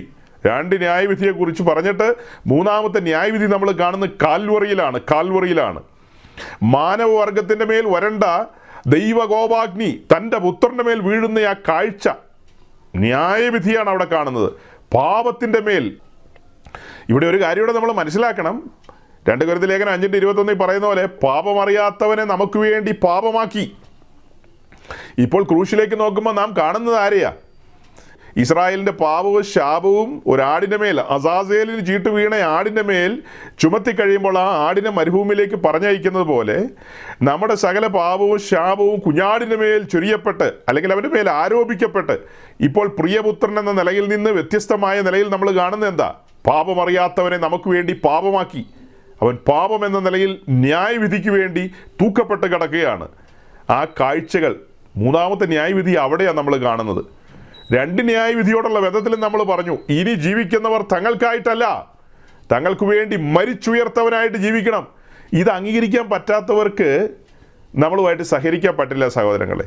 ഞാൻ എനിക്കായി ജീവിക്കുമെന്ന് ഒരു ശാഠ്യമുള്ള ഒരാൾക്ക് ഒരിക്കലും നമ്മളുമായിട്ട് സഹകരിക്കാൻ കഴിയില്ല. ക്രിസ്തീയ വിശ്വാസത്തെ അവർക്ക് ഒരിക്കലും സ്നേഹിക്കാൻ കഴിയില്ല. നമ്മൾ ക്രിസ്തീയ വിശ്വാസത്തിൻ്റെ ആ ബോട്ടം ലൈനിൽ നിന്നായി സംസാരിക്കുന്നത്. ഇനി ജീവിക്കുന്നവർ തങ്ങൾക്കായിട്ടല്ല, തങ്ങൾക്ക് വേണ്ടി മരിച്ചുയർത്തവനായിട്ട്, തങ്ങൾക്ക് വേണ്ടി തകർക്കപ്പെട്ട് ഉടയ്ക്കപ്പെട്ട് തച്ചുടയ്ക്കപ്പെട്ട് കിടക്കുന്നവനെ ബലിപീഠത്തിൽ കാണിച്ചു കൊടുക്കണം. അതാണ് സുവിശേഷ പ്രസംഗത്തിലൂടെ ഒരു ശുശ്രൂഷകൻ ചെയ്തെടുക്കേണ്ട കാര്യം. ഇപ്പം നമ്മൾ ഈ പറയുന്ന കാര്യങ്ങളൊക്കെ പോസ്റ്റ് ഗ്രാജുവേഷൻ ലെവലിലുള്ള കാര്യങ്ങളാണ് ഈ കഴിഞ്ഞ 2-3 ആഴ്ച പറഞ്ഞത്. എന്നാൽ അതിൻ്റെ താഴെ LKG ലെവൽ മുതൽ തുടങ്ങണ്ടേ? ആരെങ്കിലും നേരെ MAക്ക് പഠിക്കാൻ പോകുന്നുണ്ടോ? LKG മുതൽ തുടങ്ങണം. അപ്പോൾ അത് ഞങ്ങളുടെ സഭയിൽ നിങ്ങളുടെ സഭയിൽ കേട്ടിട്ടില്ലെന്നൊക്കെ ചോദിച്ചാൽ കേട്ടിട്ടുണ്ട്, പലരും ജനറലായിട്ട് കുറേ കാര്യങ്ങൾ കേട്ടിട്ടുണ്ട്. പക്ഷെ ഇതിങ്ങനെ കണ്ണിൻ്റെ മുമ്പിൽ വരച്ചു വെച്ച് കൊടുക്കുന്ന ഒരു രീതി ഇപ്പം പെന്തിക്കോസിൽ ഇല്ലെന്നേ. ഈ കഴിഞ്ഞു പോയ കുറേ വർഷങ്ങളായിട്ട് നമ്മൾ നോക്കുമ്പോൾ മൊത്തം വിടുതലും മൊത്തം ഇങ്ങനെ ഒന്ന് വെച്ചാൽ രണ്ട് കിട്ടും എന്ന് വേണ്ട ആശ്വസിപ്പിക്കലാണ് പാസ്റ്റർമാരുടെ പണി. അയ്യോ, 6 ദിവസത്തെ അധ്വാനം കഴിഞ്ഞു വരുന്ന വിശ്വാസികൾ 7-ാം ദിവസം തലോടലാണ്, എല്ലാവരെയും തലോടലാണ്. പാസ്റ്ററൽ മിനിസ്ട്രി എന്ന് പറയുന്നത് തലോടലിൻ്റെ ശുശ്രൂഷയാണ്, ആശ്വസിപ്പിക്കേണ്ട ശുശ്രൂഷയാണ്. അല്ലെങ്കിൽ അവൻ പെന്തിക്കോസ് വിട്ട് പോവുകയാണെങ്കിൽ പോട്ടെ എന്ന് വയ്ക്കണം. അവൻ രക്ഷ അനുഭവിക്കുന്നില്ലേ? അവൻ രക്ഷ ആസ്വദിക്കുന്നവനല്ലേ? ആശ്വാസമറ്റ അനുഭവത്തിലൂടെ പോകുമ്പോൾ വചനം തുറന്ന് കാണിക്കണം. ആശ്വാസമറ്റവളെ അല്ലെങ്കിൽ ആശ്വാസമറ്റവനെ, ഈ അനുഭവത്തിലൂടെ പോകുമ്പോൾ നിനക്ക് ചില നീലക്കല്ലുകളും ചില പുഷ്യരാഗങ്ങളും ചില പത്മരാഗങ്ങളുമാണ് ലഭിക്കുന്നത്. കൃപ നിന്നോടുകൂടെയുണ്ട്. താങ്ങുന്ന കരം നിന്നെ ചേർത്ത് പിടിച്ചിരിക്കുകയാണ്. അവൻ നിന്നെ ഒരു നാൾ ഉപേക്ഷിക്കില്ല, കൈവിടില്ല. അയ്യോ, അതെങ്ങനെ സാധിക്കും? തൻ്റെ സ്വന്തം രക്തത്താൽ സമ്പാദിച്ചിരിക്കുന്ന തൻ്റെ ആട്ടിൻകൂട്ടമല്ലേ നീ? പിന്നെ നിന്നെ എങ്ങനെയാണ് കൈവിട്ട് കളയുന്നത്? വചനം പറഞ്ഞ് ഉറപ്പിക്കണം. അല്ലാതെ ചുമ്മാ ഇരുന്ന് ആശ്വസിപ്പിക്കലും, അവിടെ നിന്നൊരു വചനം എടുത്തു ഇവിടെ നിന്നൊരു വചനം എടുത്തു, ആശ്വസിപ്പിക്കലാണ് എല്ലാവരുടെയും പണി. ഇവന് അന്നേരത്തേക്കുള്ള ഒരു ആശ്വാസവുമായിട്ട് ദേഹിയിലാണ് ആ പ്രസംഗം വന്ന് കൊള്ളുന്നത്. അതായത് നമ്മുടെ സോളിലുള്ള ഇമോഷനിൽ വന്ന ആ പ്രസംഗം കൊള്ളും. നമ്മൾ കരയും, അങ്ങ് ആശ്വസിക്കും, അങ്ങനെ വീട്ടിൽ പോവും. ആത്മീക വർധനവിനോ മുന്നേറ്റത്തിനോ ഉതകുന്ന കാര്യങ്ങളൊന്നും പറഞ്ഞിട്ടില്ലെന്ന് ഇതുവരെ. ഈ 3/4 മണിക്കൂർ സങ്കീർത്തന പ്രബോധനത്തിലൂടെയും അടുത്ത 15 മിനിറ്റ് അല്ലാത്ത പ്രസംഗത്തിലൂടെയും ഒക്കെ പാസ്റ്റർ എന്നെ ആശ്വസിപ്പിക്കുകയായിരുന്നു. അതുകൊണ്ടാണ് എനിക്ക് ഈ പാസ്റ്ററോട് സ്നേഹം. അതുകൊണ്ടാണ് എനിക്ക് ആ ബാംഗ്ലൂരിലുള്ള പാസ്റ്ററോട് താല്പര്യമില്ലാത്തത്. അയാൾ ആശ്വാസത്തിൻ്റെ ഒരു കാര്യവും പറയില്ല. അയാൾ ഇങ്ങനെ കടിച്ചു മുറിച്ചോണാണ് പറയുന്നത്. എല്ലാം മുറിക്കും, പൊൻപാത്രത്തിലിടും, ഉടനെ തന്നെ ഒന്നും തരില്ല. പിന്നെ എല്ലാ പേർ വിളിക്കുന്നേരം ക്രിസ്തുവിൻ്റെ ന്യായാസനത്തിന് മുമ്പാകെ നല്ലവനും വിശ്വസ്തനുമായ ദാസനെ എന്നുള്ള വിളി കേൾക്കാം. പിന്നെ കിരീടങ്ങൾ ലഭിക്കും, പ്രതിഫലങ്ങൾ ലഭിക്കും. അതൊക്കെ അന്ന് കിട്ടുന്ന കാര്യമാണ് പുള്ളി പറയുന്നത്. പക്ഷെ ഞങ്ങളുടെ മറ്റേ പാസ്റ്റർമാർ അങ്ങനെയല്ല. ആ പാസ്റ്റർമാർ ഇൻസ്റ്റൻ്റായിട്ട് ആശ്വാസം തരും, ഇൻസ്റ്റൻ്റ് വിടുതൽ തരും, ഇൻസ്റ്റൻ്റായിട്ട് ഞങ്ങൾക്ക് ലഭിക്കുന്ന എല്ലാ കാര്യങ്ങളും അലോട്ട് ചെയ്യുമെന്നാണ് പറയുന്നത്. ആയിക്കോട്ടെ, നമുക്ക് ആ ദിവസം തന്നെ കാണാം പൊൻപാത്രത്തിൽ വല്ലതും ഉണ്ടോയെന്ന്. അപ്പോൾ എന്താ പറഞ്ഞു വരുന്നതിൻ്റെ സാരം? അങ്ങനെ ചുമ്മാ എന്തെങ്കിലുമൊക്കെ പറഞ്ഞ് ആശ്വസിപ്പിച്ചിട്ട് കാര്യമില്ലെന്നേ. അതൊന്നും അല്ല ദൈവവചന ശുശ്രൂഷ എന്ന് പറയുന്നത്. ഈ ബോട്ടം ലെവലിലേക്ക് പിടിച്ചിറക്കിക്കൊണ്ട് പോകണം സകല പെന്തിക്കോസുകാരെ. ഇടയ്ക്ക് വെട്ടിയെടുത്ത പാറയിലേക്കും കുഴിച്ചെടുത്ത ഖനിഗർഭത്തിലേക്കും ഇറങ്ങണം. ഇറങ്ങി നിന്ന് മുട്ട് മടക്കണം. അവിടെ ഓർക്കണം, ഒരിക്കൽ പ്രകാശനം ലഭിച്ചിട്ട് സ്വർഗീയ ദാനം ആസ്വദിച്ചെന്നൊക്കെ പറഞ്ഞാൽ അവിടെ തുടങ്ങുന്നത്. അതേസമയം എബ്രായ ലേഖനത്തിൽ പിന്നെ എഴുതിയിരിക്കുക, യേശുക്രിസ്തു ഒരിക്കലായി കഴിച്ച പരമയാഗത്താൽ അവൻ ഒരിക്കലായി നമുക്ക് വേണ്ടി മരണത്തിൻ്റെ ഇടത്തിലേക്ക് നടന്നുപോയി. അവൻ മരിച്ചവനായിരുന്നെന്നാണ് എഴുതിയിരിക്കുന്നത്. റോമർ 8:34. അവൻ മരിച്ചവനായിരുന്നു. എന്നാൽ വെളിപ്പാട് പുസ്തകത്തിലേക്ക് വരുമ്പോൾ കാണുന്നത് എന്താ? റോമാലേഖനത്തിൽ തന്നെയുണ്ട്, ഞാൻ മരിച്ചവനായിരുന്നു എന്നാൽ എന്നേക്കും ജീവിക്കുന്നു, മരണത്തിൻ്റെയും പാതാളത്തിൻ്റെയും താക്കോൽ എൻ്റെ പക്കലാണ്. മരണഭീതിയുള്ള ഏതെങ്കിലും പെന്തിക്കോസുകാരൻ എപ്പോഴെങ്കിലും നമ്മളെ കേൾക്കുകയാണെങ്കിൽ അവർക്കൊരു ധൈര്യത്തിന് വേണ്ടി പറയുകയാണ്, മരണത്തിൻ്റെയും പാതാളത്തിൻ്റെയും താക്കോൽ അവൻ്റെ കയ്യിലുണ്ട്. പിന്നെ ആരെയാണ് പേടിക്കുന്നത്? മുന്നമേ അവൻ പറഞ്ഞിരിക്കുകയാണ്, ദേഹത്തെ കൊല്ലുന്നവനെ പേടിക്കേണ്ട, ദേഹത്തെയും ദേഹിയെയും കൊന്ന് നരകത്തിൽ തള്ളാൻ കഴിയുന്ന ഒരുവനുണ്ട്, അവനെയാണ് ഭയപ്പെടേണ്ടതെന്ന്. നമ്മുടെ ഈ കൂടിവരവുകളും വചനധ്യാനവും ഒക്കെ സൂക്ഷം പറഞ്ഞു കഴിഞ്ഞാൽ എന്താ? ദൈവ ഭയത്തിലേക്ക് നമുക്ക് മടങ്ങി വരേണ്ടതുണ്ട്. അതിനു വേണ്ടിയിട്ടാണ് അല്ലേ? നാം ദൈവ ഭയത്തിലേക്ക് വരേണ്ടതുണ്ട്. നമ്മുടെ കൂട്ടു സഹോദരങ്ങൾ, പിന്നത്തേതിൽ നമ്മളെ കേൾക്കുന്നവർ ആ ദൈവ ഭയത്തിൽ മുന്നോട്ട് പോകേണ്ടതുണ്ട്. അതിനു വേണ്ടിയിട്ടാണ്. അപ്പോൾ ഈ ബോട്ടം ലെവൽ പറഞ്ഞപ്പോൾ ഒരു കാര്യയുടെ പഴയ കാര്യം ഞാൻ ഓർമ്മിപ്പിക്കാം. പഴയ കാര്യം, അതായത് നമ്മൾ പുറപ്പാട് ദിവസം 13-ാം അധ്യായത്തിൽ നിന്ന് കണ്ട ഒരു കാര്യമാണ്. ഞാനത് ഓടിച്ചു പറഞ്ഞിട്ട് നമ്മുടെ കാര്യത്തിലേക്ക് വരാം. അതായത് വീണ്ടെടുപ്പിനോടുള്ള ബന്ധത്തിൽ ഇസ്രായേലിൻ്റെ ആദിജാതന്മാരെ എല്ലാം ആടിനെ കൊടുത്ത് വീണ്ടെടുക്കണമെന്ന് നമ്മൾ കണ്ടിട്ടുണ്ട്. മൃഗങ്ങളുടെ ആകട്ടെ മനുഷ്യൻ്റെ ആകട്ടെ കടിഞ്ഞൂലുകളെയൊക്കെയും ആടിനെ കൊടുത്ത് വീണ്ടെടുക്കണം. അതാണ് തത്വം. ദൈവം വെച്ച പ്രമാണമാണത്. അപ്പോൾ ആ കാര്യത്തെക്കുറിച്ച് വിശദമായി നമ്മൾ 1-2 മെസ്സേജ് പറഞ്ഞിട്ടുണ്ട്. 1-2 മെസ്സേജ്. ഈ ഒരു കൊല്ലം മുമ്പ് ഒരു കല്യാണത്തിന് ഞാൻ ആ കാര്യം പറഞ്ഞ് പ്രസംഗിച്ചിട്ടുണ്ട്. ഒരു കല്യാണത്തിന് അത് പറഞ്ഞ് പ്രസംഗിച്ചിട്ടുണ്ട്. കെട്ടിയ പെണ്ണും ചെറുക്കനും അതൊക്കെ ഓർക്കുന്നുണ്ട്, തമ്പുരാനറിയാം. അവിടെ കൂടിയിരുന്ന ആൾക്കാരത് ഓർക്കുന്നുണ്ടോ എന്നും എനിക്കറിയില്ല. എന്തായാലും എനിക്ക് ഓർമ്മയുണ്ട്, ഞാനത് പ്രസംഗിച്ചു. അതായത് നമ്മളിവിടെ ഇങ്ങനെ ആ കാര്യങ്ങൾ പറഞ്ഞിട്ടുണ്ട്, അത് ഈ മണവാള ചെറുക്കൻ കേട്ടിട്ടുണ്ട്, മണവാട്ടി കേട്ടിട്ടുണ്ടെന്ന് തമ്പുരാൻ അറിയാം. അപ്പം മണവാളൻ അത് കേട്ടിട്ടുണ്ട്. അവനത് ജീവിതാവസാനം വരെ ഓർത്തിരിക്കുകയാണെങ്കിൽ അവൻ്റെ കുടുംബജീവിതം ധന്യമായി മുന്നോട്ട് പോകും. അവൻ എവിടെ നിന്നാണ് വന്നതെന്നും കഴുത്തൊടിക്കേണ്ടതായിരുന്നു. അതായത് മൃഗങ്ങളുടെ ആകട്ടെ മനുഷ്യൻ്റെ ആകട്ടെ കടിഞ്ഞൂലുകളെയൊക്കെയും ആടിനെ കൊടുത്ത് വീണ്ടെടുക്കണമെന്നുള്ള കാര്യം, ആ കാര്യമാണ് നമ്മൾ പറഞ്ഞത്. അത് ഓർമ്മയിലുണ്ടെങ്കിൽ ഞാൻ കഴുത്തൊടിക്കാൻ വെച്ചൊരു കഴുതിയായിരുന്നു. ഇസ്രായേലിൻ്റെ തെരുവുകളിൽ കഴുത്തൊടിക്കാൻ വിട്ടിരിക്കുന്ന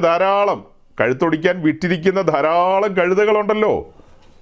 ആടിനെ കൊടുത്ത് ആരെങ്കിലും കഴുതിയെ വീണ്ടെടുക്കുമോ? ഒരിക്കലുമില്ല. വിലപിടിപ്പുള്ള ആടിനെ കൊടുത്തിട്ട് ഒരു വിലയില്ലാത്ത കഴുതി ആരും വീണ്ടെടുക്കില്ല. എന്നാൽ അതിൻ്റെ ആത്മീയമായ ഒരു വെളിപ്പാടിലേക്ക് നമ്മൾ വന്നത് എങ്ങനെയാണ്? പഴയ നിയമ ഭാഗമാണ്. ആരും നെറ്റിയൊന്നും ചൊളിച്ചേക്കരുത്, അയ്യോ പഴയ നിയമത്തിൽ നിന്നാണോ എന്നൊക്കെ ചോദിച്ച്. ആ പഴയ നിയമത്തിൽ നിന്ന് തന്നെയാണ്. വീണ്ടെടുപ്പിൻ്റെ കാര്യം പുതിയ നിയമത്തിൽ പറയുന്നുണ്ടല്ലോ. വിശദീകരണം പഴയ നിയമത്തിലാണ് കിടക്കുന്നത്. അതുകൊണ്ടാണ് പഴയ നിയമത്തിലേക്ക് ഇറങ്ങുന്നത്. അല്ലാതെ പഴയ നിയമത്തിലേക്ക് പോയിട്ട് അബ്രഹാമിൻ്റെ വീട്ടിൽ നിന്ന് സാറ അമ്മിച്ച് തരുന്ന പുട്ടും കടലയൊക്കെ തിന്ന് അവിടെ കിടക്കുകയല്ലോ നമ്മൾ. ആണോ? അബ്രഹാമിൻ്റെ വീട്ടിൽ പോയിട്ട് അവിടെ നിന്ന് കിട്ടിയ പുട്ടും കടലയൊക്കെ തിന്ന് അബ്രഹാമിൻ്റെ വീട്ടിൽ ഭയങ്കര ആഘോഷമായിരുന്നു, ഞങ്ങളെ സൽക്കരിച്ചു, അബ്രഹാം ഭയങ്കര ധനാഢ്യനായിരുന്നു, അതിൻ്റെ വീതം തരാമെന്ന് പറഞ്ഞിട്ടുണ്ട് എന്നൊന്നും ഒരു പ്രസംഗമല്ല നമ്മൾ പ്രസംഗിക്കുന്നത്. നമ്മൾ അങ്ങനത്തെ പ്രസംഗം പ്രസംഗിക്കുന്ന ആൾക്കാരല്ല. അങ്ങനത്തെ ധ്യാനിക്കുന്നവരും ഇവിടെ ആരും ഇരിപ്പില്ല. മേലാലും അങ്ങനെയുള്ള ആൾക്കാർ നമ്മളെ കേൾക്കാൻ സാധ്യതയില്ല. സത്യവചനത്തിൻ്റെ പാതയിൽ പോകാൻ ആഗ്രഹിക്കുന്നവരാണ് നമ്മെ കേൾക്കുന്നവർ. പറഞ്ഞു വരുന്നത് എന്താ? അങ്ങനെ പഴയ നിയമത്തിലേക്ക് ഇറങ്ങി വന്ന് നമ്മൾ ഈ കാര്യങ്ങളെ കാണുമ്പോൾ നാം കഴുത്തൊടിക്കാൻ വെച്ച കഴുതകളായിരുന്നു. നാം ഓരോരുത്തരും ബോട്ടം ലെവലായി പറയുന്നത്. പാപത്തിൻ്റെ പടുകുഴി ഇച്ചിരി മുമ്പ് പറഞ്ഞില്ലേ? വെട്ടിയെടുത്ത പാറയും കുഴിച്ചെടുത്ത കനിഗർഭവും പറഞ്ഞില്ലേ? കൂട്ടത്തിൽ ഇതും കൂടെ ഇരിക്കട്ടെ. ഇത്രയും കാര്യം ഇടയ്ക്കൊന്ന് ഓർമ്മിപ്പിച്ചതിൻ്റെ കാരണം എന്നാ? കഴിഞ്ഞ 2-3 ആഴ്ച പറഞ്ഞ പ്രസംഗങ്ങൾ ഈ 2024 അത്ര സീരിയസ് മെസ്സേജ് നമ്മൾ പറഞ്ഞിട്ടില്ല. കഴിഞ്ഞ 3 ആഴ്ച പ്രസംഗിച്ച പ്രസംഗങ്ങൾ 2024 ഏറ്റവും സീരിയസ് മെസ്സേജുകളാണ്. എല്ലാം സീരിയസ് ആയിരിക്കാം, പക്ഷേ അതീവ സീരിയസ് ആയ കാര്യങ്ങളാണ്. ശരിയായ ക്രിസ്ത്യാനിറ്റി അതിൻ്റെ ആഴത്തിൽ മനസ്സിലാക്കേണ്ട കാര്യങ്ങളാണ് നമ്മൾ പറഞ്ഞു കൊണ്ടുവന്നത്. നമ്മൾ കൊണ്ടുവന്നൊന്നുമല്ല, ദൈവത്തിൻ്റെ മഹാകൃപയാൽ പരിശുദ്ധാത്മാവ് നമുക്ക് വെളിപ്പെടുത്തി തന്ന ബോധ്യങ്ങളാണ്. എന്തെല്ലാം കാര്യങ്ങളാണ് പറഞ്ഞത്. അതിനോട് ചേർത്ത് വെച്ചാണ് ഇന്ന് പുറപ്പാട് ദിവസം 38-ാം അധ്യായത്തിൻ്റെ 8-ാം വാക്യം ഒന്നുകൂടെ വായിക്കാൻ പറഞ്ഞത്. പുറപ്പാട് 38:8. എക്സോഡസ് 38:8. സമാഗമന കൂടാരത്തിന്റെ വാതിൽക്കൽ സേവ ചെയ്തു വന്ന സ്ത്രീകളുടെ ദർപ്പണങ്ങൾ കൊണ്ട് അവൻ താമ്ര തൊട്ടിയും അതിന്റെ താമ്രകാലും ഉണ്ടാക്കി. നമ്മളിപ്പോൾ വായിച്ചത് പുറപ്പാട് ദിവസം 38-ാം അധ്യായത്തിൻ്റെ 8-ാം വാക്യമാണ്. സമാഗമന കൂടാരത്തോടുള്ള ബന്ധത്തിലാണ് ആ വാക്യം നിൽക്കുന്നത്. വീണ്ടും ഞാൻ നിങ്ങളുടെ മുമ്പാകെ തൊഴുകൈകളോടെ പറയാണ്, സമാഗമന കൂടാരം പിന്നെയും വന്നു. മനഃപൂർവ്വമല്ല. പുറപ്പാട് ദിവസം തുറന്നപ്പോൾ 25 മുതൽ 40 വരെയുള്ള അധ്യായങ്ങൾ തുറന്നു കഴിഞ്ഞാൽ ഓട്ടോമാറ്റിക്കലി സമാഗമന കൂടാരം വരും. അങ്ങനെ വരണ്ടെന്നുണ്ടെങ്കിൽ നിങ്ങൾക്ക് 32, 33 2 അധ്യായം തുറന്നു കഴിഞ്ഞാൽ അവിടെ കാളക്കുട്ടി ഉണ്ടാക്കുന്ന കാര്യങ്ങളൊക്കെ വരും. അപ്പോൾ സമാഗമന കൂടാരമൊക്കെ മാറി നിൽക്കും, കാളക്കുട്ടി രംഗത്ത് നിൽക്കും. അതല്ലല്ലോ നമ്മുടെ ലക്ഷ്യം. നമ്മുടെ ലക്ഷ്യം എന്താ? നമ്മുടെ മുൻഗാമികളായിരുന്നവർ ഇസ്രായേലിയർ അല്ലേ? ദൈവരാജ്യത്തിൻ്റെ ഒരു മിനി പതിപ്പെന്ന് പറയുന്ന ഇസ്രായേലിനെ മരുഭൂമിയിലൂടെ നടത്തിക്കൊണ്ടുപോയ ആ പോക്കും അവർ കനാനിലെത്തിയ കാര്യങ്ങളൊക്കെ വെച്ചിട്ടാണ് അതിൻ്റെ ഒരു നിഴൽ പോലെ നമ്മൾ പറയുന്നത്. ദൈവരാജ്യത്തിൻ്റെ ഒരു നിഴൽ പോലെ പറയും പല കാര്യങ്ങളും. അപ്പോൾ ആ മനുഷ്യരെ വിടുവിച്ചതും കൊണ്ടുപോയതുമായ കാര്യങ്ങളൊക്കെ നമ്മുടെ മുൻപിലുള്ളത് കൊണ്ട് അവരുടെ നടുവിൽ വലിയവനായ ദൈവം വസിക്കാൻ ആഗ്രഹിച്ച കാര്യമൊക്കെ നമ്മൾ അവരിൽ നിന്ന് കേട്ട് പഠിക്കും. ഇപ്പം നിങ്ങൾ ശ്രദ്ധിക്കുക, ഈ സിവിൽ സർവീസ് പരീക്ഷ എഴുതാൻ പോകുന്ന പിള്ളേരൊക്കെ അവരാ പഠിക്കുന്ന കാര്യം വെച്ച് പഠിച്ചിട്ട് സിവിൽ സർവീസ് എഴുതിയാൽ മതി. പക്ഷെ അവർ ജാമ്പവൻ്റെ കാലത്തുള്ള ആളുകൾ എഴുതിയ പരീക്ഷയുടെ ക്വസ്റ്റ്യൻ പേപ്പറൊക്കെ തപ്പി തടഞ്ഞ് എവിടെന്നെങ്കിലുമൊക്കെ എടുത്തുകൊണ്ട് വരും. എന്നിട്ട് ഈ ക്വസ്റ്റ്യൻ പേപ്പർ മുഴുവനും ഇരുന്ന് പഠിക്കും. അതിൻ്റെ ആവശ്യമുണ്ടോ? ഏതോ നൂറ്റാണ്ടിൽ ആരൊക്കെയോ എഴുതിയ ക്വസ്റ്റ്യൻ പേപ്പറല്ല ഇവരെന്തിനാണ് നോക്കുന്നത്? കാരണം അവരുടെ മുൻഗാമികളായ ആളുകളോടുള്ള ചോദ്യങ്ങൾ എങ്ങനെയായിരുന്നു, അവരതിനോട് എങ്ങനെയാണ് പ്രതികരിച്ചത്, ആ കാര്യങ്ങളൊക്കെ മനസ്സിലാക്കുമ്പോൾ അതേ ചോദ്യം ഞങ്ങളുടെ നേരെ വന്നു കഴിഞ്ഞാൽ ഞങ്ങൾക്കത് ഫലപ്രദമായി നേരിടാൻ കഴിയും. സിവിൽ സർവീസിന് ഞങ്ങൾ റാങ്ക് മേടിക്കും. അതിന് വേണ്ടിയിട്ടാണ് ഈ അധ്വാനം നടത്തുന്നത്. അല്ല ജസ്റ്റ് ഒന്ന് ജയിച്ചാൽ മതിയെങ്കിൽ, അല്ലെങ്കിൽ ഇങ്ങനെ ചിന്തിക്കാം, ഞാൻ സിവിൽ സർവീസ് എഴുതിയ ആളാണെന്ന് മാത്രം നാട്ടുകാരെ അറിയിച്ചാൽ മതിയെങ്കിൽ, ജയിക്കണമെന്ന് ആഗ്രഹമില്ലെങ്കിൽ നിങ്ങൾ ആ കേൾക്കുന്ന കാര്യമൊക്കെ വെച്ചിട്ട് ചുമ്മാ എന്തെങ്കിലും എഴുതിയിട്ട് വീട്ടിൽ പൊക്കോളുക. 1 മണിക്കൂർ സമയമുണ്ടെങ്കിൽ 1 അരമണിക്കൂർ കൊണ്ട് എഴുതിയ പേപ്പറും കൊടുത്തിട്ട് തിരിച്ച് വീട്ടിൽ പൊക്കോ, കുഴപ്പമില്ല. അല്ല, നിങ്ങൾക്ക് ജയിക്കണം, മുന്തിയ റാങ്കുകളിലേക്ക് വരണം, ഏറ്റവും മുന്തിയ റാങ്കിലേക്ക് വരണമെന്നൊക്കെ ഉണ്ടെങ്കിൽ നിങ്ങൾ ഇത്തിരി അധ്വാനിക്കണം. അപ്പോൾ ആ പഴയ കാര്യങ്ങളൊക്കെ നോക്കണം. അങ്ങനെയല്ല അതിൻ്റെ രീതി. അപ്പോൾ ഇവിടെ കൊരിന്ത് ലേഖനം നമ്മോട് പറയുന്നൊരു കാര്യമുണ്ട്. ഇവരുടെ ലൈഫ് എന്ന് പറയുന്നത് നമുക്ക് ദൃഷ്ടാന്തത്തിനായിട്ട് വെച്ചിരിക്കുകയാണ്. അതുമാത്രമല്ല, നമുക്ക് ബുദ്ധി ഉപദേശത്തിനായിട്ട് വെച്ചിരിക്കുകയാണ്. അവരോട് എന്നാ പറഞ്ഞത്? ഞാൻ നിങ്ങളുടെ നടുവിൽ വസിക്കാൻ ആഗ്രഹിക്കുന്നു എന്ന്. അവരുടെ നടുവിൽ വസിക്കാൻ ആഗ്രഹിക്കുന്നു. ചരിത്രത്തിൽ ഇന്ന് വരെ നടക്കാത്തൊരു കാര്യം അത്. അബ്രഹാമിൻ്റെ, ഇസഹാക്കിൻ്റെ, യാക്കോബിൻ്റെയും വീട്ടിലൊക്കെ ദൈവ സാന്നിധ്യം വന്നിട്ടുണ്ട്, ദൈവം സംസാരിച്ചിട്ടുണ്ട്, അതൊക്കെ സത്യമാണ്. പക്ഷെ ഇപ്പം അങ്ങനെയല്ല പറയുന്നത്. ഞാൻ സ്ഥിരമായി നിങ്ങളുടെ നടുവിൽ വസിക്കാൻ ആഗ്രഹിക്കുകയെന്ന്. ഇസ്രായേൽ പാളയത്തിൻ്റെ ഒത്ത നടുവിൽ ഞാൻ വസിക്കാൻ ആഗ്രഹിക്കുന്നു എന്ന് വെച്ചാൽ വലുവനായ ദൈവത്തിൻ്റെ ദൃഷ്ടിപഥത്തിലാണ് ഇസ്രായേൽ ഇപ്പോൾ. ആ സാന്നിധ്യത്തിൻ്റെ ആ ഒരു അന്തരീക്ഷത്തിലാണ് ഇസ്രായേൽ. അങ്ങനെയല്ലേ സംഭവിക്കാൻ പോകുന്നത്? അപ്പോൾ ആ കാര്യത്തിന് വേണ്ടി നിങ്ങൾ എനിക്കൊരു കൂടാരം ഉണ്ടാക്കണം. അതുമായി ബന്ധപ്പെട്ട കാര്യങ്ങളാണ് പിന്നീട് അവിടെയൊക്കെ കാണുന്നത്. അതിലെ ഒരു വാക്യമാണ് നമ്മളിപ്പോൾ വായിച്ചത്. ഈ കൂടാരത്തിൻ്റെ രൂപരേഖയും ഡീറ്റെയിൽസും ഒക്കെ കൊടുത്തു, ഇതെല്ലാം കൊടുത്തു. നമ്മളെന്തിനാണ് ഇതൊക്കെ നോക്കുന്നത്? ഇത് നമ്മുടെ ജീവിതത്തിൻ്റെ നിഴലാണ്. ഒരു പുതിയ നിയമ ക്രിസ്ത്യാനിയുടെ ജീവിതത്തിൻ്റെ നിഴലാണ് ഈ മുമ്പിൽ വെച്ചിരിക്കുന്നത്. ഇതിലെ ഓരോ കാര്യങ്ങളും. അതിൻ്റെ ആത്മീയ വെളിപ്പാടുകൾ നമുക്ക് ലഭിച്ചില്ലെങ്കിൽ നമ്മൾ ഇരുട്ടിൽ തപ്പിത്തടയും. അല്ലേ? നമ്മൾ ഇരുട്ടിൽ തപ്പിത്തടയും. നിന്റെ ന്യായപ്രമാണത്തിലെ അത്ഭുതങ്ങളെ കാണേണ്ടതിന് എൻ്റെ കണ്ണ് തുറക്കണമെന്നാണ് സങ്കീർത്തനക്കാരൻ പറയുന്നത്. ഈ ന്യായപ്രമാണ പുസ്തകത്തിൽ എഴുതപ്പെട്ടിട്ടുള്ള ഈ കാര്യങ്ങൾ ദൈവസഭയെക്കുറിച്ചും ക്രിസ്തുവിനെക്കുറിച്ചും നമ്മെക്കുറിച്ചും ഒക്കെയുള്ള കാര്യങ്ങളല്ലേ എഴുതി വച്ചിരിക്കുന്നത്.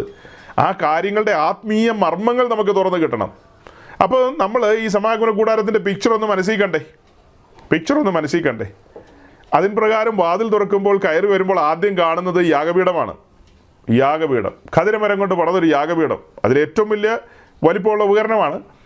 അതിനെ താമരം കൊണ്ട് പൊതിഞ്ഞിരിക്കുകയാണ്. അതാണ് ആദ്യം ഇരിക്കുന്നത്. അത് കഴിഞ്ഞിട്ട് പിന്നീട് തൊട്ട് പുറകിൽ നമ്മൾ കാണുന്നതാണ് ലേവർ അഥവാ താമ്രത്തൊട്ടി, പീച്ചളത്തൊട്ടി എന്നും പറയും. അപ്പോൾ ആ താമ്രത്തൊട്ടി തൊട്ട് പുറകിലിരിപ്പുണ്ട്. അത് പേരുകൊണ്ട് തന്നെ നമുക്ക് മനസ്സിലായല്ലോ, താമ്രമാണ് അതിൻ്റെ കണ്ടന്റ് എന്നുള്ളത്. താമ്രം കൊണ്ടാണ് അത് ഉണ്ടാക്കിയിരിക്കുന്നത്. അപ്പോൾ അത് രണ്ടാമതിരിക്കുകയാണ്. താമ്രത്തൊട്ടിയെക്കുറിച്ച് പറയുമ്പോൾ നമ്മൾ അതൊരു പുതിയ നിയമ വീക്ഷണത്തിൽ നമ്മൾ നോക്കി കാണുമ്പോൾ ഈ യാഗപീഠത്തിലേക്ക് നോക്കുമ്പോൾ ക്രൂശിക്കപ്പെട്ടവനായ ക്രിസ്തുവിനെയാണ് നമ്മൾ കാണുന്നത്. താമ്രത്തൊട്ടിയിലേക്ക് നോക്കുമ്പോൾ നമ്മൾ കാണുന്നത് പരിശുദ്ധാത്മാവിനെയാണ്. അത് എന്തുകൊണ്ടാണ് അങ്ങനെ പറഞ്ഞതെന്ന് ചോദിച്ചു കഴിഞ്ഞാൽ, യാഗപീഠത്തിൽ മരത്തിൻ്റെ പണികളുണ്ട്.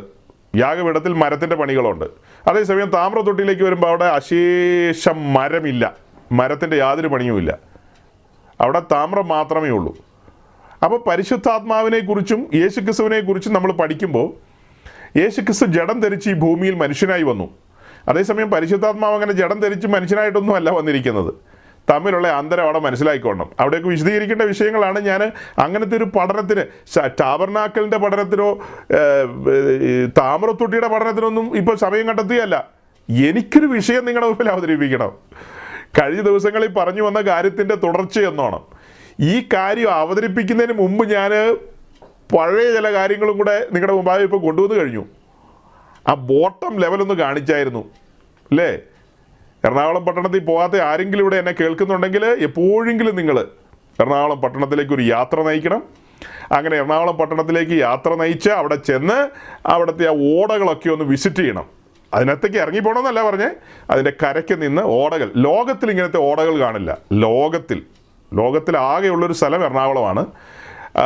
എറണാകുളം, വെസ്റ്റ് കൊച്ചി ഈ ഭാഗങ്ങളിലൊക്കെ വന്നു കഴിഞ്ഞാൽ നല്ല കറുകറക്കറുത്ത കുഴമ്പ് പരുവത്തിലുള്ള ഒരു സംഭവം ഇങ്ങനെ ഒഴുകുന്നുണ്ട്. അതിൽ വേലിയേറ്റ സമയം, വേലിയിറക്ക സമയത്തൊക്കെ അത് അങ്ങോട്ടും ഇങ്ങോട്ടും ഒക്കെ പോയിക്കൊണ്ടിരിക്കും. അപ്പോൾ അതാണ് ഗട്ടർ വെള്ളം എന്നൊക്കെ നമ്മൾ പറയും. അതിലും ഭയാനകമായ അവസ്ഥയാണ് പാപത്തിൻ്റെ അവസ്ഥ, ദുർഗന്ധം വമിക്കുന്നൊരവസ്ഥ. അങ്ങനെ ഒരു അവസ്ഥയിൽ നിന്ന് നമ്മെ രക്ഷിച്ചു എന്നൊക്കെ പറഞ്ഞു കഴിഞ്ഞാൽ ആ നാറ്റമൊക്കെ എന്തായിരിക്കും? പാപത്തിൻ്റെ ദുർഗന്ധം. അങ്ങനെ കുഞ്ഞാടിൻ്റെ തങ്കച്ചോരയാൽ കഴുകി നമ്മെ വെടിപ്പോടെയാക്കി എന്ന് പറഞ്ഞില്ലേ? അതുപോലെ തന്നെ പിന്നെ പലതും പറഞ്ഞു. കഴുത്തൊടിക്കാൻ വെച്ച കഴുതയുടെ കാര്യം പറഞ്ഞു. ഇങ്ങനെ പല കാര്യങ്ങളും പറഞ്ഞു. ഇതെല്ലാം പറഞ്ഞിട്ടാണ് പുറപ്പാട് ദിവസം 38-ാം അധ്യായത്തിലെ ഈ മുഖദർപ്പണം നിങ്ങളുടെ മുമ്പാകെ കൊണ്ടുവരുന്നത്. സമാഗമന കൂടാരത്തിൻ്റെ മുൻപിൽ വേല ചെയ്തുകൊണ്ടിരുന്ന സഹോദരിമാരുടെ മുഖദർപ്പണങ്ങൾ അവർ സമർപ്പിക്കുകയാണ്. സമാഗമന കൂടാരത്തിലെ ഉപകരണങ്ങൾ ഉണ്ടാക്കാൻ പാകത്തിന് അവർ ഈ കാര്യങ്ങൾ സമർപ്പിക്കുകയാണ്. അവിടെ വായിച്ചത് എന്താ? അവിടെ സേവ ചെയ്തുകൊണ്ടിരുന്ന സഹോദരിമാരുടെ മുഖദർപ്പണങ്ങൾ. ദർപ്പണങ്ങൾ എന്ന് പറഞ്ഞു കഴിഞ്ഞാൽ മതി, ദർപ്പണം എന്ന് പറഞ്ഞാൽ കണ്ണാടിയാ. മുഖദർപ്പണം എന്ന് വെച്ചാൽ മുഖം നോക്കുന്ന കണ്ണാടി എന്ന്. അപ്പോൾ സഹോദരിമാരെ സംബന്ധിച്ച് മുഖം നോക്കുന്ന കണ്ണാടി ഇത്തിരി ഗൗരവമുള്ള കാര്യമാണ്. ഇത് കുറേ കാലം മുമ്പ് നമ്മളിവിടെ പ്രസംഗിച്ചിട്ടുള്ളതാണ്. അന്ന് ഇത് ഡീറ്റെയിൽ ആയിട്ട് പ്രസംഗിച്ചിട്ടുണ്ടെന്ന് ഞാൻ ഓർക്കുന്നില്ല, പക്ഷെ പ്രസംഗിച്ചിട്ടുണ്ട്. ഇപ്പോൾ എന്തുകൊണ്ടാണ് വീണ്ടും പറയുന്നത്? 2-3 ആഴ്ച പറഞ്ഞ കാര്യത്തോട് ചേർത്ത് വയ്ക്കാൻ പറ്റിയ കാര്യമാണ്. ഈ കാര്യം കൂടി അതിനോട് ചേർത്ത് വയ്ക്കുമ്പോൾ കഴിഞ്ഞ ദിവസങ്ങളിൽ പറഞ്ഞ കാര്യങ്ങൾക്കൊക്കെ നല്ല തെളിമ കിട്ടും. തെളിമ. അപ്പോൾ ഇവിടെ ഈ സഹോദരിമാർ മുഖം നോക്കിക്കൊണ്ടിരുന്ന കണ്ണാടികളൊക്കെ അവർ മോശയുടെ കയ്യിൽ കൊണ്ടുവന്ന് ഏൽപ്പിച്ചു. ഞങ്ങൾ ഇനി മുഖം നോക്കാനോ സൗന്ദര്യം നോക്കാനോ മറ്റ് കാര്യങ്ങൾക്കും ഒന്നും ഗൗരവം കൊടുക്കുന്നില്ല, ഇത് കൈകാര്യം ചെയ്തോളാൻ പറഞ്ഞ് ഏൽപ്പിച്ചു. അത് ഏൽപ്പിച്ചു കഴിഞ്ഞിട്ട് പുറപ്പാട് ദിവസം 31-ാം അധ്യായത്തിലേക്ക് വരുമ്പോൾ നമ്മൾ അവിടെ 2 പ്രധാന കഥാപാത്രങ്ങളെ കാണും. ബസലേലിനെയും ഒഹാലിയാബിനെയും. യഹൂദാ ഗോത്രത്തിൽ ഹൂരിൻ്റെ മകനായ ഊരിയുടെ മകൻ ബസലേലിനെ നമ്മൾ കാണുകയാണ് അതിൻ്റെ ആദ്യത്തെ വാക്യങ്ങളിൽ. പിന്നെ താഴേക്ക് വരുമ്പോൾ ഒഹാലിയാവിനെ കാണുന്നു. അവനും ചില ഉത്തരവാദിത്തങ്ങളുണ്ട്. ഇവിടെ ബസലേലിൻ്റെ ഉത്തരവാദിത്തം എന്ന് പറയുന്നത് 3-ാം വാക്യത്തിലേക്ക് വരുമ്പോൾ നമ്മൾ കാണുന്നത് അവൻ കൗശലപ്പണികളെ സങ്കല്പിച്ച് ചെയ്യുവാനും പൊന്ന്, വെള്ളി, താമ്രം എന്നിവ കൊണ്ട് പണി ചെയ്യുവാനും രത്നം വെട്ടി പതിപ്പിപ്പാനും അങ്ങനെ പിന്നെ മരത്തിൽ കൊത്തുപണി ചെയ്യാനും അങ്ങനെ പല കാര്യങ്ങൾക്കും ഒക്കെ ആയിട്ടാണ് അദ്ദേഹത്തെ നിയോഗിച്ചിരിക്കുന്നത്. അദ്ദേഹത്തിന് ലഭിച്ചിരിക്കുന്ന നിയോഗത്തിൽ പൊന്നും വെള്ളിയും താമ്രവും 3 പ്രധാനപ്പെട്ട കാര്യങ്ങളെ കൈകാര്യം ചെയ്യാനായിട്ട് നിയോഗമുണ്ട്. അതിൽ താമ്രം എങ്ങനെ കൈകാര്യം ചെയ്യണമെന്നുള്ളത് ബസലേലിന് ജ്ഞാനാത്മാവിൽ ബോധ്യങ്ങൾ ലഭിച്ചിട്ടുണ്ട്. അതിനാണ് വെളിപ്പാടെന്നൊക്കെ നമ്മളങ്ങ് പറയും. അപ്പോൾ നമ്മുടെ ഈ പ്രിയപ്പെട്ട സഹോദരിമാർ തങ്ങളുടെ മുഖം നോക്കുന്ന കണ്ണാടി കാര്യങ്ങളെല്ലാം കൊണ്ടുപോയി കൊടുത്തെന്ന് പറഞ്ഞല്ലോ. അതായത് ഇത് ചിലപ്പോൾ ആദ്യമായിട്ട് കേൾക്കുന്നവർക്ക് മനസ്സിലാകാതെ പോകുമെന്ന് എനിക്കൊരു സന്ദേഹമുണ്ട്. കണ്ണാടി എന്ന് പറയുന്നത് ചില്ലിൻ്റെ കണ്ണാടിയല്ലേ പാസ്റ്റർ എന്ന് ചിന്തിക്കരുത്. ആറന്മുള കണ്ണാടി എന്ന് കേട്ടിട്ടില്ലേ? അത് അവിടുത്തെ ആ മണലും മണ്ണോ ഏതാണ്ടൊക്കെ കൂട്ടിച്ചേർത്ത് ഉണ്ടാക്കിയെടുത്ത് പോളിഷ് ചെയ്താണ് ആറന്മുള കണ്ണാടി ഉണ്ടാക്കുന്നത്. അതിനകത്ത് അതിൻ്റെ കണ്ടൻറ്റ് എന്തെല്ലാമാണെന്ന് എനിക്ക് അത്ര ഓർമ്മയില്ല. കളിമണ്ണൊക്കെ ഉണ്ടോ എന്ന് സംശയമുണ്ട്. എനിവേ, എന്ന് പറഞ്ഞതുപോലെ താമ്രം പോളിഷ് ചെയ്ത് മുഖം കാണുന്ന രീതിയിലേക്ക് കൊണ്ടുവരും. അങ്ങനെയായിരുന്നു പണ്ട് കാലത്ത് ഈ മുഖം നോക്കിക്കൊണ്ടിരുന്നത്. അങ്ങനത്തെ ഒരു കാര്യമാണ് ഈ സഹോദരിമാർ കൊണ്ടുപോയി സമർപ്പിച്ചത്. അത് അങ്ങനെ തന്നെ എടുത്തൊന്നും കൈകാര്യം ചെയ്യാൻ പറ്റില്ലല്ലോ. അതങ്ങനെ തന്നെ കൈകാര്യം ചെയ്യാൻ പറ്റില്ല. അപ്പോൾ അതെല്ലാം മോശ ബസലേലിനെ ചുമതലപ്പെടുത്തുകയാണ്. ബസലേൽ അതെല്ലാം ഉടയ്ക്കും. അവിടെ കൊണ്ട് തീരുവോ? ഉടച്ചിട്ട് അതെല്ലാം തീക്കകത്തേക്ക് കടത്തിവിട്ട് അതിനെ ഉരുക്കും. നല്ല ടെമ്പറേച്ചറൊക്കെ കൊടുക്കും. അങ്ങനെ ഉരുക്കി പിന്നീട് നമ്മൾ കാണുന്ന കാഴ്ച എന്ന് പറയുന്നത് ഇങ്ങനെ ഈ മുഖദർപ്പണങ്ങളൊക്കെ തീക്കകത്തേക്ക് ഇട്ട് കഴിയുമ്പോൾ അതിൻ്റെ രൂപം മാറുകയല്ലേ. പിന്നീട് രൂപം മാറുക. ഇതേതാ അധ്യായം? 31-ാം അധ്യായം. തൊട്ട് മുൻപിലുള്ളത് 32-ാം അധ്യായം. 31-ഉം 32-ഉം 2 അധ്യായം നിങ്ങളുടെ മുമ്പിൽ വെക്കുക. എന്താ 32-ൻ്റെ പ്രത്യേകത? സഹോദരന്മാരുടെ ഭാഗത്ത് നിന്ന് ആരെങ്കിലും വേഗം ഒന്ന് പറയാവോ? 1 സെക്കൻഡേ സമയമുള്ളൂ. വേഗം മൈക്ക് ഓൺ ചെയ്യുക. പുറപ്പാട് 32 എന്ന് പറയുമ്പോൾ പെട്ടെന്ന് നിങ്ങളുടെ ഉള്ളിൽ വരുന്നത് എന്താണ്? സഹോദരന്മാരാരെങ്കിലും വേഗം കണ്ടോ? സഹോദരന്മാരുടെ ഭാഗത്തുനിന്ന് വയോധികനായ ഒരാളാണ് പറയാനുണ്ടായത്. ചെറുപ്പക്കാരെല്ലാം അങ്ങനെ മിന്നി അടിച്ചിരിക്കുകയാണ്. സാരമില്ല. എന്തായാലും ഫ്രാൻസിസ് അങ്ങൾ എൻ്റെ ഹൃദയത്തെ തണുപ്പിച്ചു. ബാക്കിയുള്ളവർ തണുപ്പിച്ചോ എന്ന് ചോദിച്ചു കഴിഞ്ഞാൽ ചൂട് പിടിപ്പിച്ചൊന്നുമില്ലല്ലോ. സാരമില്ല, പോട്ടെ, ക്ഷമിച്ചേക്കാം. അപ്പം പാസ്റ്റർമാർ ക്ഷമിക്കണമല്ലോ. ക്ഷമ ആട്ടുസൂപ്പിൻ്റെ ബലം ചെയ്യുമെന്നാണ് പറയുന്നത്. അപ്പോൾ തക്ക സമയത്ത് താരത്തിൽ വെച്ച് കൊടുക്കുന്ന പോലെ മറുപടികൾ വരണം. ആ വിഷയത്തിൽ ഞാൻ നല്ല ബോധവാനാണെന്നുള്ളതാണ് അതുകൊണ്ട് മനസ്സിലാകുന്നത്. ഇപ്പം ഞാൻ ആരുടെ മുഖം കണ്ടിട്ടൊന്നും അല്ലല്ലോ, പേരൊന്നും നോക്കിയിട്ടല്ലോ, ഞാൻ ഇങ്ങനെ ഇരുന്നല്ലേ സംസാരിക്കുന്നത്. എൻ്റെ കൈ രണ്ടും നിങ്ങൾക്ക് കാണാമല്ലോ. ഇതിലൊന്നും ഞാൻ തൊടുന്നില്ല. അപ്പം സഡനായിട്ട് അതിൻ്റെ ആൻസറുകൾ ഇവിടെ പുരുഷന്മാർ ഒത്തിരി പേരുണ്ട്. അവരെല്ലാം കൂടി ചാടി എങ്ങാനും പറഞ്ഞ് മൈക്ക് ഇതൊക്കെ ജാമാകുമെന്ന് ഞാൻ പേടിച്ചു പോയായിരുന്നു. ഭാഗ്യത്തിന് ആരും അങ്ങനെ ഇത് ജാമാക്കിയില്ല. എല്ലാവരും കൂടെ പറഞ്ഞേ. പുറപ്പാട് 32 എന്ന് പറഞ്ഞാൽ കാളക്കുട്ടി ഉണ്ടാക്കിയ അധ്യായമല്ലേ. ഓരേബിൻ്റെ അടിവാരത്ത് സകല പെണ്ണുങ്ങളും ആണുങ്ങളും എല്ലാ കുണുക്കും ഊരിപ്പറിച്ച് കൊടുത്തതാ. അവരെല്ലാം ഊരിപ്പറിച്ച് കൊടുത്തു. അകരോൻ അത് തീക്കകത്തേക്ക് ഇട്ടു. ചമ്പവും പുറത്ത് വന്ന കാളക്കുട്ടിയാണ്. അതേസമയം 31-ാം അധ്യായത്തിലേക്ക് നമ്മൾ വരുമ്പോൾ നമ്മൾ കാണുന്ന കാഴ്ച എന്താ? അവിടെ ഒരുവൻ ഈ സഹോദരിമാർ സമർപ്പിച്ച കാര്യങ്ങളെല്ലാം തീക്കകത്തേക്ക് ഇട്ടപ്പോൾ കാളക്കുട്ടിയാണോ പുറത്തേക്ക് വന്നത്? കാളക്കുട്ടിയാണോ വന്നത്? ബസലേൽ ദൈവഹിതത്തിന് വേണ്ടി നിന്നവനാണ്. വെളിപ്പാടിലാണ് ശുശ്രൂഷിച്ചത്. അപ്പോൾ അഹറോൻ്റെ ആ സമയത്തെ ശുശ്രൂഷ എന്ന് പറയുന്ന ഒരു വെളിപ്പാടിലുമല്ല. മോശയുടെ ചേട്ടനല്ലേ? അതേ, മോശയുടെ ചേട്ടൻ തന്നെയാ. പക്ഷേ ഈ ശുശ്രൂഷ എന്ന് പറയുന്നത് ജനത്തിൻ്റെ ഇഷ്ടത്തിന് വേണ്ടിയുള്ള ശുശ്രൂഷയാണ്. അതുകൊണ്ടാണ് ജനം ആഗ്രഹിച്ച കാളക്കുട്ടി പുറത്തേക്ക് വന്നത്. ഇന്ന് പെന്തിക്കോസിലെ വലിയ പങ്ക് ശുശ്രൂഷകരും എല്ലാം പറിച്ചിടുന്നുണ്ട് തീക്കകത്തേക്ക്. അഗ്നിയുടെ വ്യാപാരമുണ്ട്, പരിശുദ്ധാത്മാവ് എന്നൊക്കെ പറഞ്ഞ് ഇങ്ങനെയൊക്കെ പറയും എല്ലാവരും. പക്ഷെ സൂക്ഷിച്ച് നമ്മൾ നോക്കുമ്പോൾ കാണുന്ന എല്ലാം കാളക്കുട്ടിയാണ്. കാരണം എന്നാ? ജനത്തിൻ്റെ ഇഷ്ടത്തിന് വേണ്ടിയിട്ടാണ് ഈ തീക്കകത്തേക്ക് കൊണ്ട് ഇടുന്നതെല്ലാം, ജനത്തിൻ്റെ താല്പര്യത്തിന് വേണ്ടിയേ. അങ്ങനെ താല്പര്യത്തിന് ഇട്ട് കഴിഞ്ഞാൽ പുറത്തു വരുന്ന എല്ലാം കാളക്കുട്ടിയായിരിക്കും. കാളക്കുട്ടി എന്താ കാണിക്കുന്നത്? ജഡത്തിൻ്റെ പ്രവൃത്തിയല്ലേ കാണിക്കുന്നത്, ജഡികാസക്തികളെയല്ലേ കാണിക്കുന്നത്. പെട്ടകം പിന്നത്തേതിൽ കാളയുടെ മുതുകത്ത് വെക്കുന്നത് നമ്മൾ കാണുന്നുണ്ട്.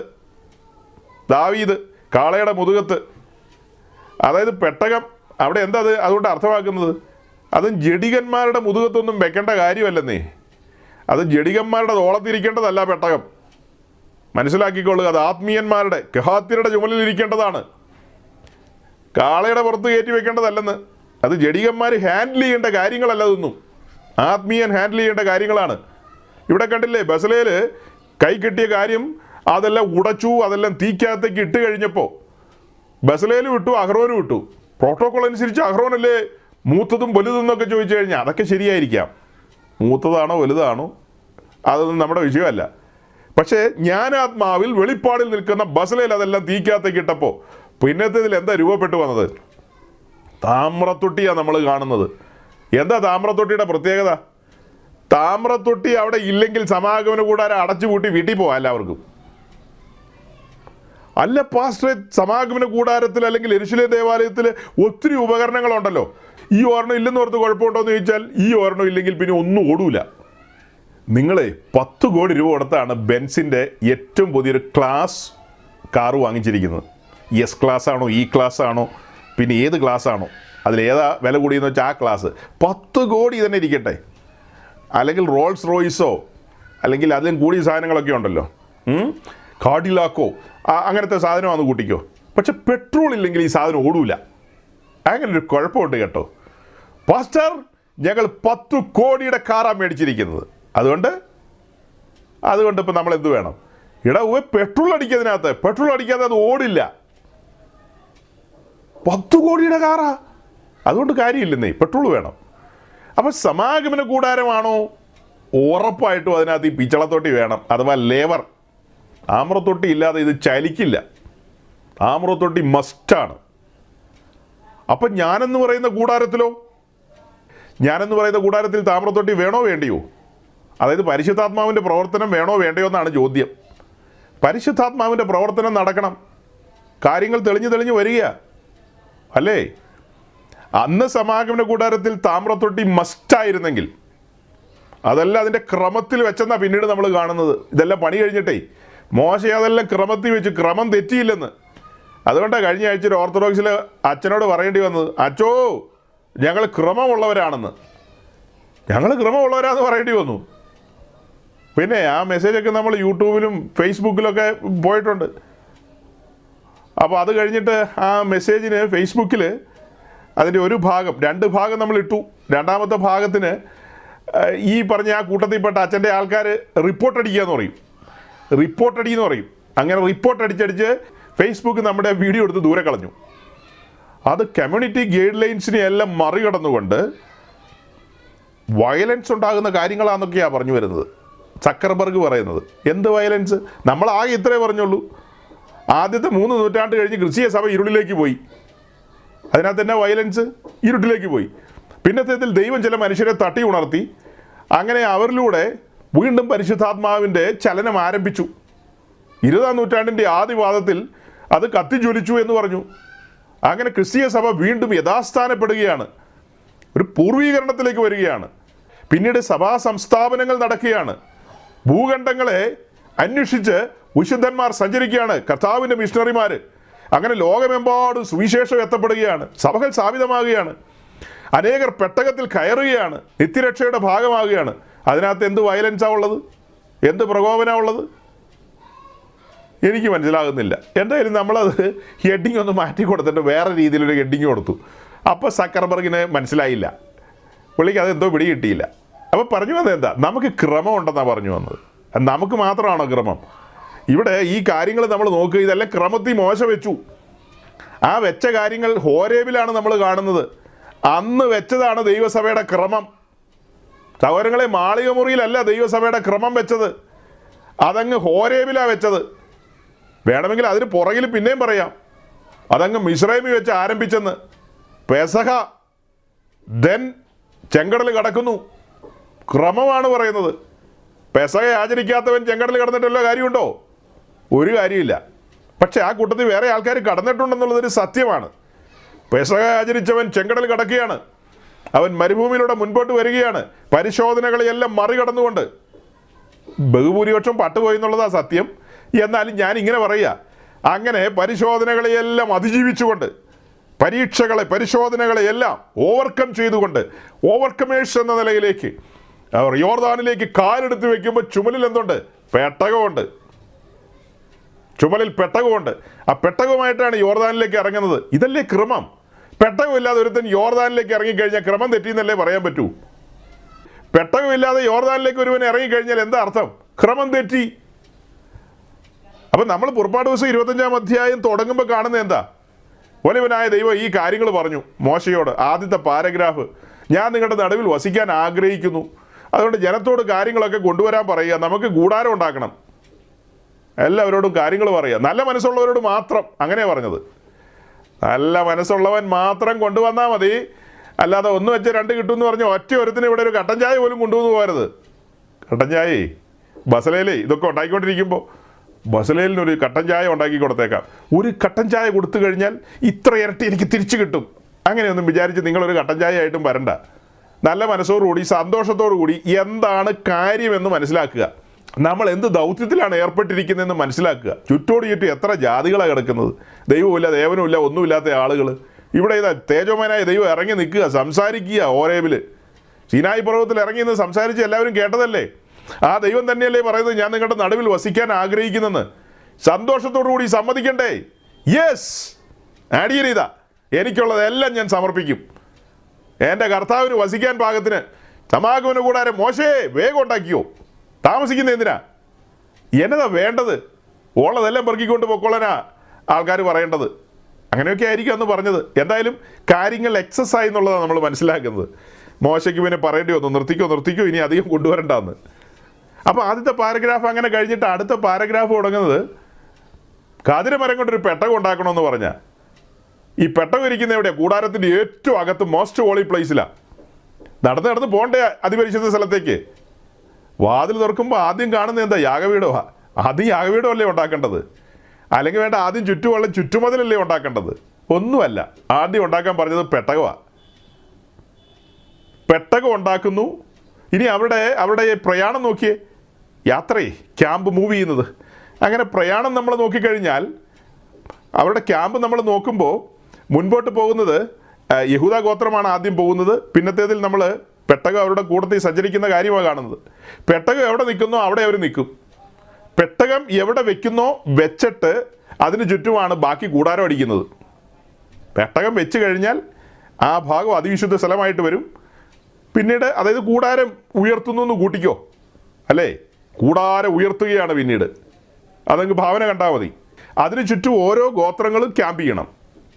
കിഴക്കാരാ, പടിഞ്ഞാറാരാ, തെക്കാരാ എന്നുള്ളതൊക്കെ നേരത്തെ പറഞ്ഞിട്ടുണ്ട്. എല്ലാം ക്രമത്തിലായിരിക്കണം. അപ്പോൾ എന്താ പറഞ്ഞത്? ആദ്യം പെട്ടകം ഉണ്ടാക്കണം. എന്താ അത് കാണിക്കുന്നത്? ആദ്യം ഹൃദയം ഒരുക്കപ്പെടണം. അത് ഒരുക്കപ്പെട്ടതിന് ശേഷമാണ് ബാക്കി കൂടാരവും കാര്യങ്ങളും ഒക്കെ. ആദ്യം രക്ഷ, അതാണ് ക്രമം എന്ന് പറയുന്നത്. ആദ്യം രക്ഷ. നമ്മൾ യെരുശലേമിൻ്റെ ചുറ്റുമതിലിനെ കുറിച്ച് സൺഡേ മീറ്റിങ്ങിൽ ധ്യാനിച്ചിട്ടുണ്ട്. ഇവിടെ ഇരിക്കുന്ന ചിലരൊക്കെ അത് കേട്ടിട്ടുണ്ട്. അപ്പോൾ അന്ന് നമ്മൾ കണ്ടൊരു കാര്യമാണ്, ആ മതിലിന് 12 വാതിലുകൾ. അതിൽ ആദ്യത്തെ വാതിൽ ആട്ടിൻ വാതിൽ അഥവാ ഷീപ്പ് ഗേറ്റ്, ആട്ടിൻ വാതിൽ. ഒന്നാമത്തെ വാതിൽ യെരുശലേം ദേവാലയത്തിൻ്റെ അകത്ത് യാഗങ്ങൾക്ക് വേണ്ടി ആടുകളെ എല്ലാം കൊണ്ടുവരുന്നതും അത് കഴിഞ്ഞിട്ടുള്ള കാര്യങ്ങളൊക്കെ ആ വാതിൽ വഴിയാണ്, ആറ്റിൻ വാതിൽ വഴിയാണ്. എന്താ അത് കാണിക്കുന്നത്? വീണ്ടെടുപ്പിനെയാണ് കാണിക്കുന്നത്. ആദ്യം വീണ്ടെടുപ്പ്. രണ്ടാമത് കാണിക്കുന്നത് എന്താ? മീൻവാതിലാണ്.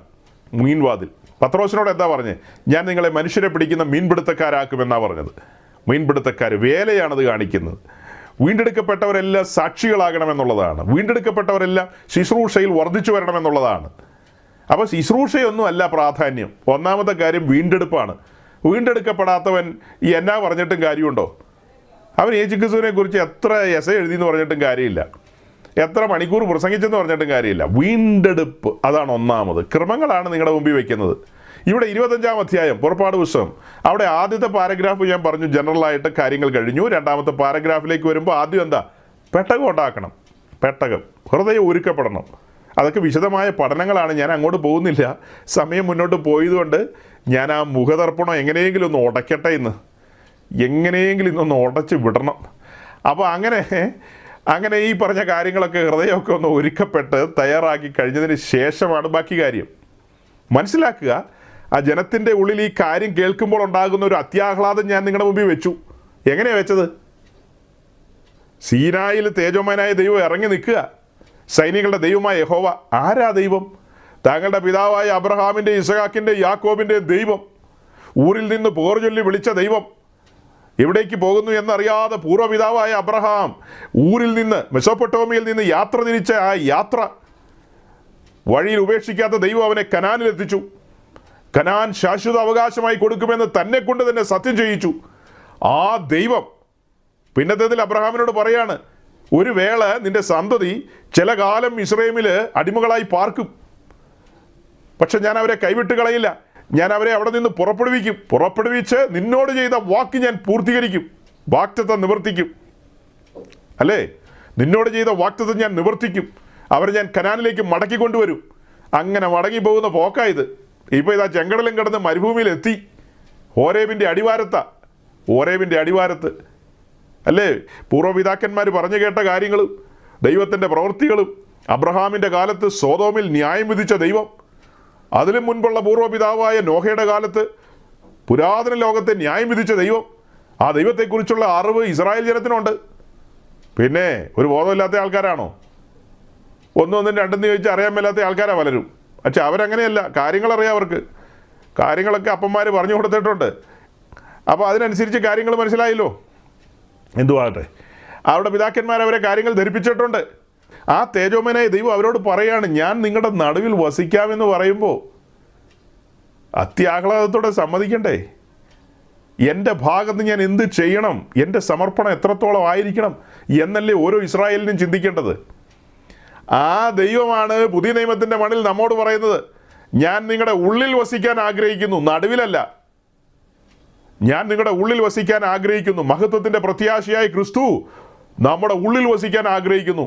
അങ്ങനെ വരുമ്പോൾ ഒരു ദൈവാലയം വേണ്ടേ? ഒരു സാങ്ച്വറി വേണ്ടേ? ഈ തവണ സഹോദരിമാരോട് ചോദ്യം ചോദിച്ചേക്കാം. സഹോദരിമാരെ, അന്ന് ഇസ്രായേലിൻ്റെ നടുവിൽ ദൈവം വസിക്കാനായിട്ട് ദൈവത്തിനൊരു മന്ദിരം വേണ്ടായിരുന്നോ? വേണമെന്നല്ലേ പറഞ്ഞത്? അതുകൊണ്ടല്ലേ സമാഗമന കൂടാരം ഉണ്ടാക്കിയത്.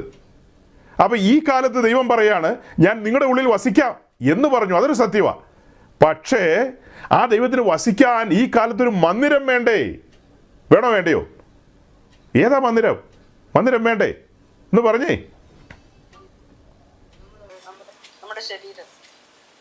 ആരാണ്ടൊക്കെ എന്തൊക്കെയോ പറഞ്ഞല്ലോ. Very good. നമ്മുടെ കൂട്ടായ്മയിൽ 2 പേർക്ക് നാവുകളുണ്ട്, 2 പേർക്ക് നാക്കുണ്ട്. അതേതായാലും മനസ്സിലായി. നാക്ക് നീട്ടുമൊന്നും വേണ്ട. 2 പേർക്ക് നാക്കുണ്ട്, അതുകൊണ്ട് ശബ്ദം വന്നു പുറത്തേക്ക്. നാക്കില്ലെങ്കിൽ ശബ്ദം വരില്ലെന്ന് എനിക്ക് തോന്നുന്നു. ഈ ന്യൂജൻ കൂട്ടായ്മകളുടെ ഒരു പ്രത്യേകത എന്താണെന്നറിയാമോ?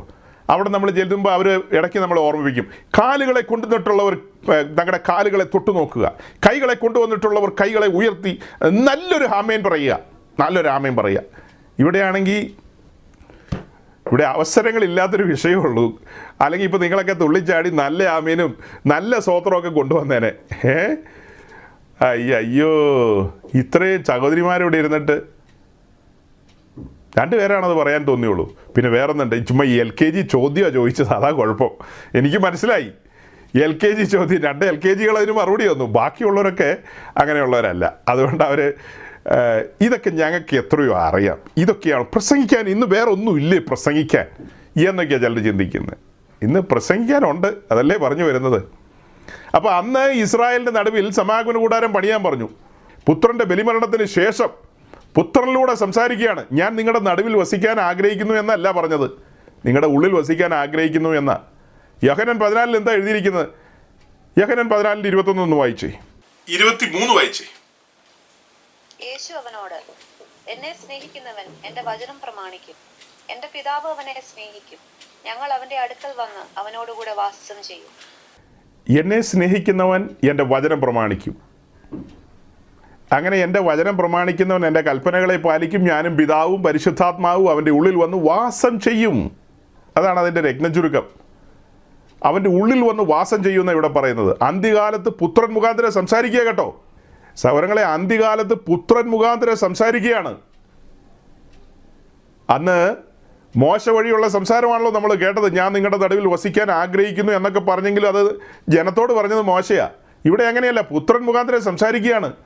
ഞാനും പിതാവും നിങ്ങളുടെ ഉള്ളിൽ വസിക്കാൻ ആഗ്രഹിക്കുന്നു, എന്നെ സ്നേഹിക്കുന്നവരെ, എൻ്റെ കൽപ്പനകളെ പ്രമാണിക്കുന്നവരെ, അങ്ങനെയല്ലേ പറഞ്ഞത്. അപ്പോൾ അന്ന് പർവ്വതത്തിലെ മാതൃക പ്രകാരം മന്ദിരം പണിയണമെങ്കിൽ ഇന്നത്തെ മന്ദിരം എങ്ങനെയെങ്കിലും പണിതാൽ മതിയോ? ഇതാണ് ചോദ്യം. അന്ന് പർവ്വതത്തിലെ മാതൃക പ്രകാരം പണിതാലാണ് വലിയവനായ ദൈവം തൻ്റെ മഹത്വത്തോടെ ഇറങ്ങി വസിക്കുകയുള്ളൂ.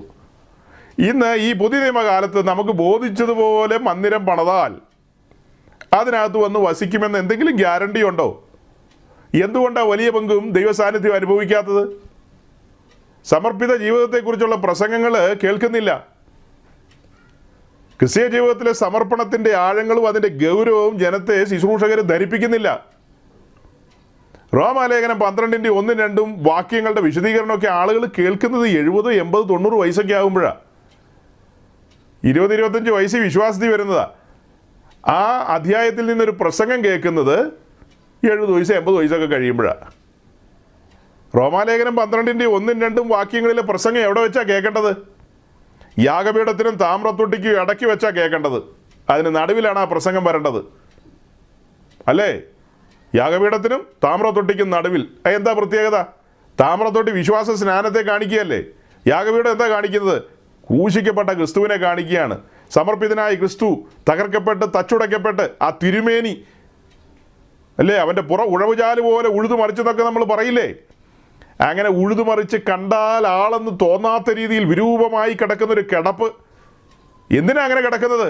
എന്നെ വീണ്ടെടുക്കാൻ വേണ്ടി അല്ലേ? പാപത്തിൽ നിബന്ധിച്ചു പോയ എന്നെ, ഞാൻ സമ്പൂർണ്ണമായും പാപത്തിന് അടിമപ്പെട്ട് കിടക്കുകയാണ്, ദേഹം ദേഹി ആത്മാവിലെല്ലാം.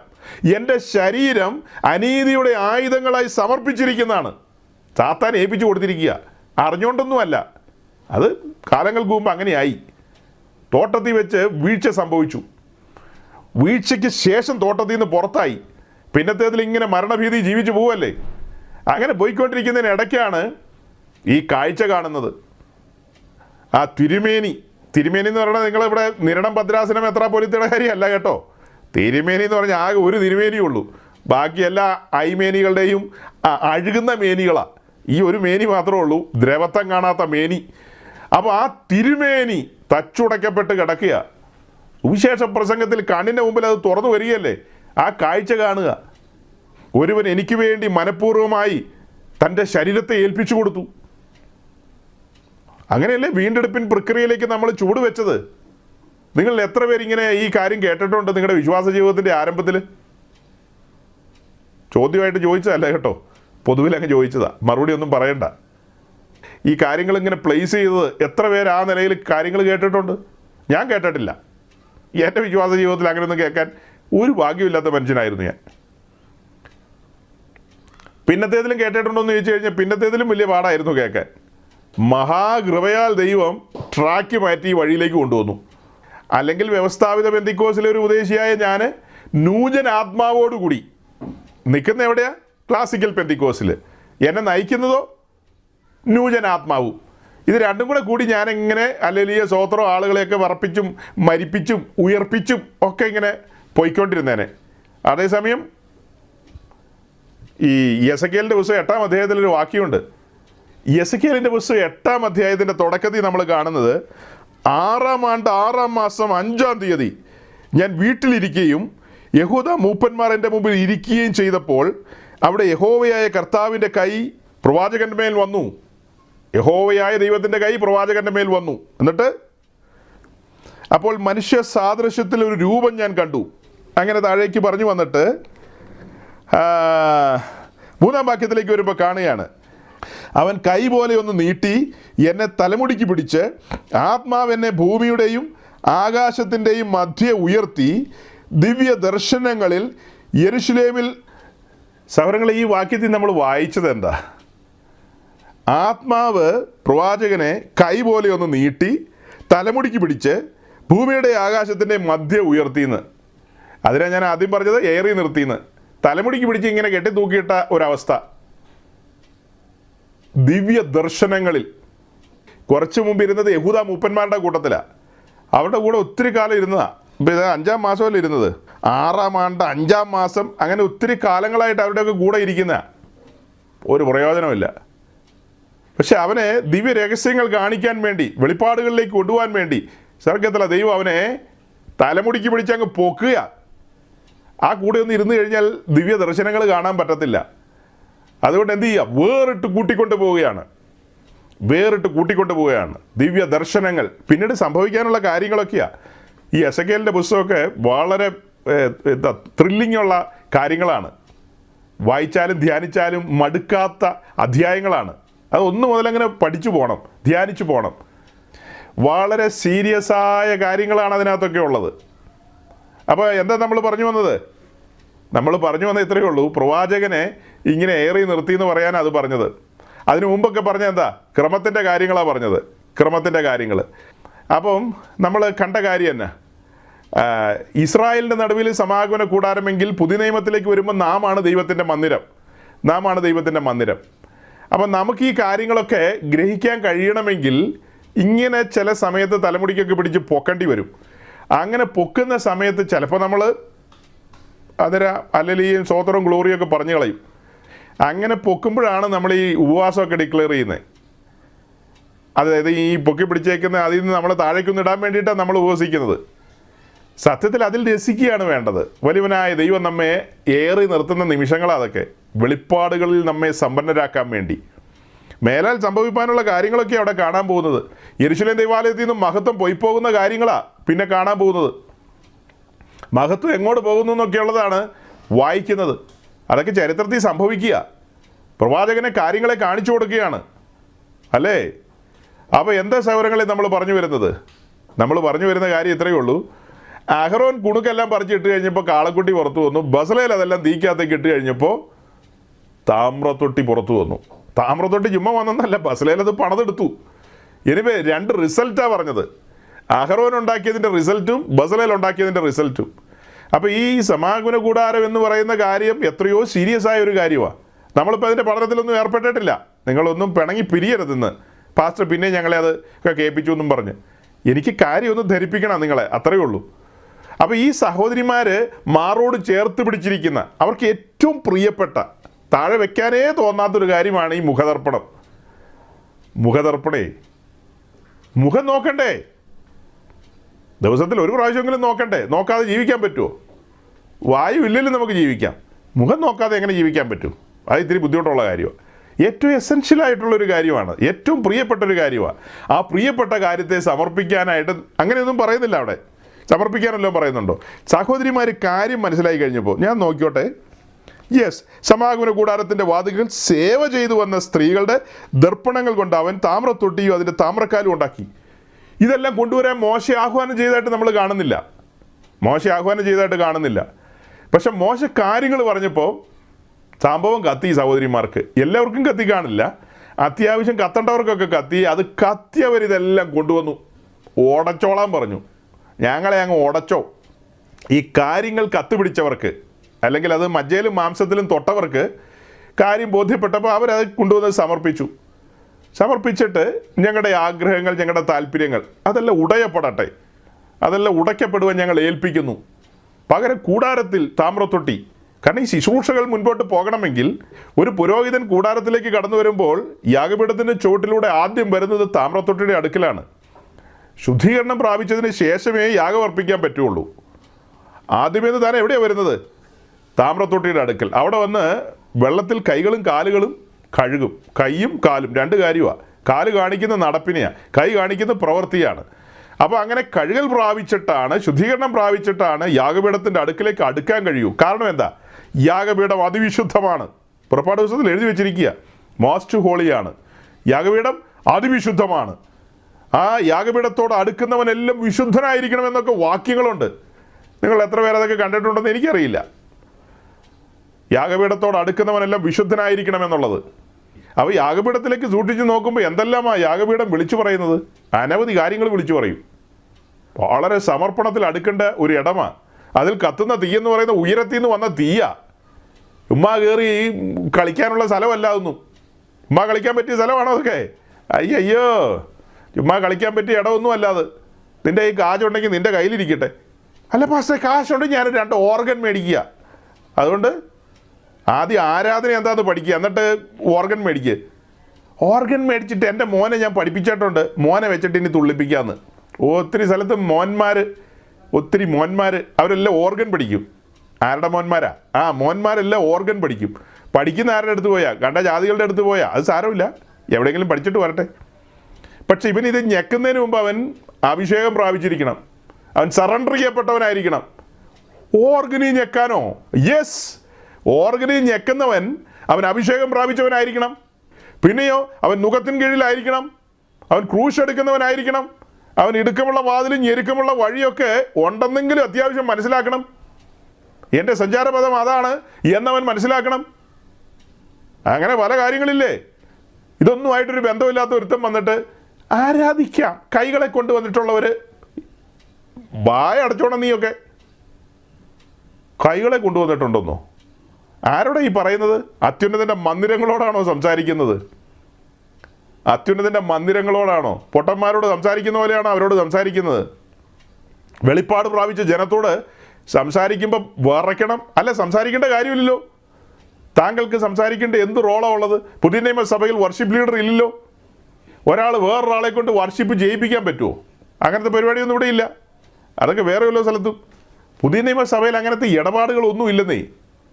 അതെല്ലാം പരിശുദ്ധാത്മാവിൻ്റെ നിയന്ത്രണത്തിലാണ്. പരിശുദ്ധാത്മാവ് നിയന്ത്രിക്കും സകല കാര്യങ്ങളും. ആത്മനിയന്ത്രണത്തിലാണെല്ലാം. അങ്ങനെ ആകണം. അതിനാണ് ഈ പഠിപ്പിക്കുന്നത്, അതിനാണ് ഈ പ്രസംഗിക്കുന്നത്.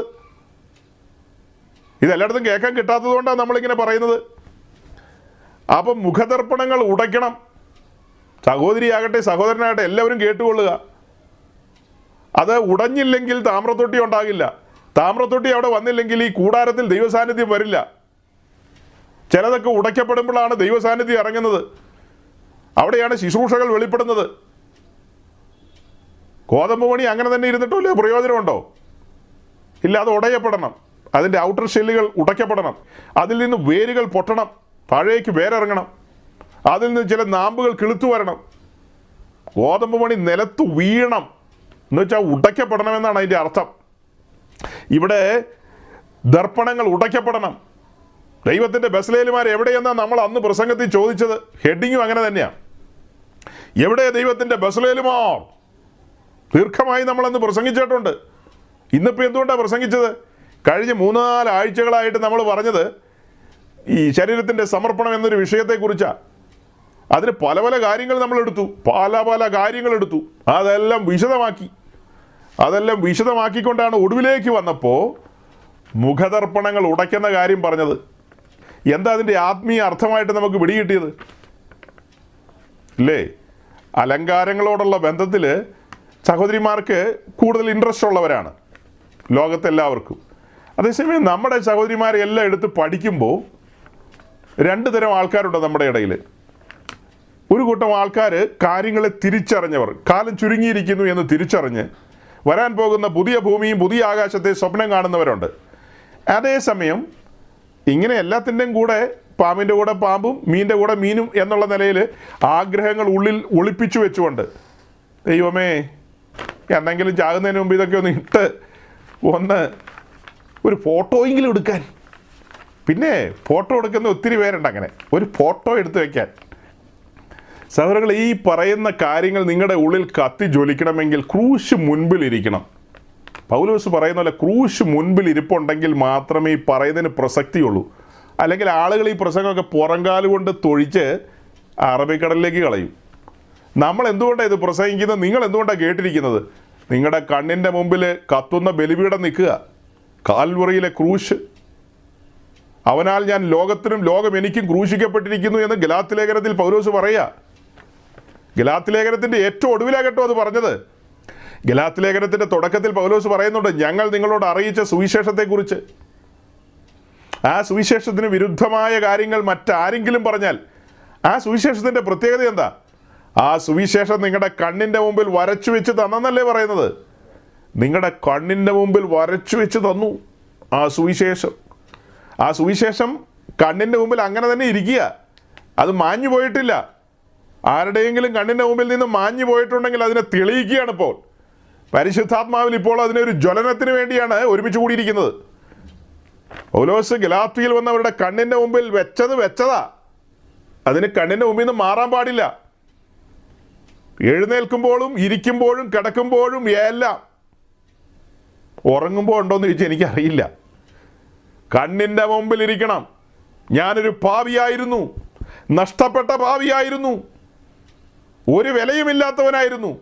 പിതാവ് എന്നെ വിലമതിച്ചുകൊണ്ട്, എന്നെ അത്രയധികം സ്നേഹിച്ചുകൊണ്ട് തൻ്റെ പുത്രനെ എനിക്ക് പകരമായി ഏൽപ്പിച്ചു കൊടുത്തു. ക്രൂശൻ്റെ കണ്ണിൻ്റെ മുമ്പിൽ ഇരിക്കുക. പിന്നെ ഞാൻ ഫോട്ടോ എടുത്ത് വെച്ച് ഫോട്ടോ തിരിച്ച് മറിച്ച് അങ്ങനെ എന്നാ തിരിച്ച് മറിച്ച് നോക്കാനാ? തിരിക്കാനും മറിക്കാനൊന്നുമില്ല. നൂഡിൽസ് തിന്നേണ്ടതായിരുന്നു. നൂഡിൽസ് അല്ലേ, രാവിലെ ഉച്ചയ്ക്കും വൈകിട്ടും കോരി വാരി തിന്നേണ്ടതായിരുന്നു നൂഡിൽസ്. അതിൽ നിന്നെല്ലാം വിടുതൽ, ചില്ലറ വിടുതലാണോ? ആ വിടുതൽ കിട്ടിയവനെയാണ് വചനം പഠിപ്പിക്കാൻ പോകുന്നത്. ഇപ്പോൾ വചനം പഠിപ്പിക്കാൻ നിന്റെ ശരീരം സമർപ്പിക്കണമെന്ന് ഈ 3-4 ആഴ്ചത്തെ പ്രസംഗം കൊണ്ട് എനിക്ക് എത്ര സ്നേഹിതന്മാരെ നഷ്ടപ്പെട്ടെന്ന് നിങ്ങൾക്ക് അറിയാവോ സഹോദരിമാരെ? പ്രിയപ്പെട്ടവരെ എത്ര പേരെ നഷ്ടപ്പെട്ടിട്ടുണ്ടെന്ന് അറിയാവോ? സജി പാസ്റ്റർ ഞങ്ങൾ ഒരിക്കലും ഇത് പ്രതീക്ഷിച്ചതല്ല. ഓ, സജി പാസ്റ്റർ ഒരു പുരോഗമനവാദിയാണെന്നാണ് ധരിച്ചത്. എനിക്ക് നല്ല പുരോഗമനവാദമാണ്. പക്ഷെ വചനം എൻ്റെ മുമ്പിൽ ജ്വലിച്ച് നിൽക്കുക. എൻ്റെ കണ്ണിൻ്റെ മുമ്പിൽ യാഗപീഠത്തിലെ തീ കത്തി നിൽക്കുക. ആ തീക്കകത്തൊരുത്തൻ വെന്തുരുകയ ആ തിരുമേനി. എന്നിട്ടാണ് എൻ്റെ ശരീരം തട്ടാൻ്റെ മുമ്പിൽ കൊണ്ടുവന്ന് വെച്ചിട്ട് തുളച്ചോ. എവിടെയിട്ട് തുളയ്ക്കും? നീ എന്ത് കണ്ടിട്ടാ തുളയ്ക്കാൻ ഏൽപ്പിക്കുന്നത്? നിന്റെ സ്വന്തം വകയാണോ കൊണ്ടുപോയി ഏൽപ്പിക്കാൻ? നിങ്ങൾ തട്ടാൻ്റെ മുമ്പിൽ കൊണ്ടുവന്ന് ഇത് ഈ കാണിച്ചിട്ട് തുളച്ചോളാൻ പറയാനായിട്ട് നിങ്ങൾക്ക് ഇതിനകത്ത് എന്താ അവകാശം? നിങ്ങൾ ദൈവരാജ്യം വിട്ട് പുറത്തു പോവും. അപ്പോൾ പാസ്റ്റർ മദാമ്മ. ഏത് മദാമ്മ? എന്നാ പറഞ്ഞാലും മദാമ്മേനെ പൊക്കി പിടിച്ചോണ്ട് വരും. നിങ്ങൾ ഒന്ന് പറഞ്ഞ് രണ്ടിനും സായിപ്പിനെയും മദാമ്മേനെയും വിടുന്നേ, അത് വേറെ ടോപ്പിക്ക്. അതൊക്കെ നമുക്ക് പിന്നെ എടുക്കാം. ഇപ്പം ഞാൻ മലയാളികളോടല്ലേ പ്രസംഗിക്കുന്നത്, ഞാൻ സൗത്ത് ഇന്ത്യൻസിനോടാണ് പ്രസംഗിക്കുന്നത്. അത്യാവശ്യം ഞാൻ പറയുന്നത് ചിലപ്പോൾ കന്നഡക്കാർക്ക് 1-2 വാക്കൊക്കെ മനസ്സിലാവും, തെലുങ്കർക്കും തമിഴർക്കും മനസ്സിലാവും, ഹിന്ദിക്കാർക്കും ഒന്നും മനസ്സിലാവില്ല. അവരെ വിട്ടേക്കാം, അവരെയൊക്കെ പിന്നെ പിടിക്കാം. നമുക്ക് ആദ്യം ഒരു സൈഡിൽ നിന്ന് തുടങ്ങാം, അല്ലേ? പാറശാലയിൽ നിന്ന് തുടങ്ങാം. ഉടനെ കാശ്മീരിലേക്ക് പോകണോ? നമുക്ക് പാറശാലയിൽ നിന്ന് തുടങ്ങാന്നേ. ഉപദേശം വെളിപ്പെടുത്താം, സത്യവചനം വെളിപ്പെടുത്താം. സായിപ്പിന് മനസ്സിലായിട്ടില്ലെങ്കിൽ ഞാൻ എന്ത് ചെയ്യും?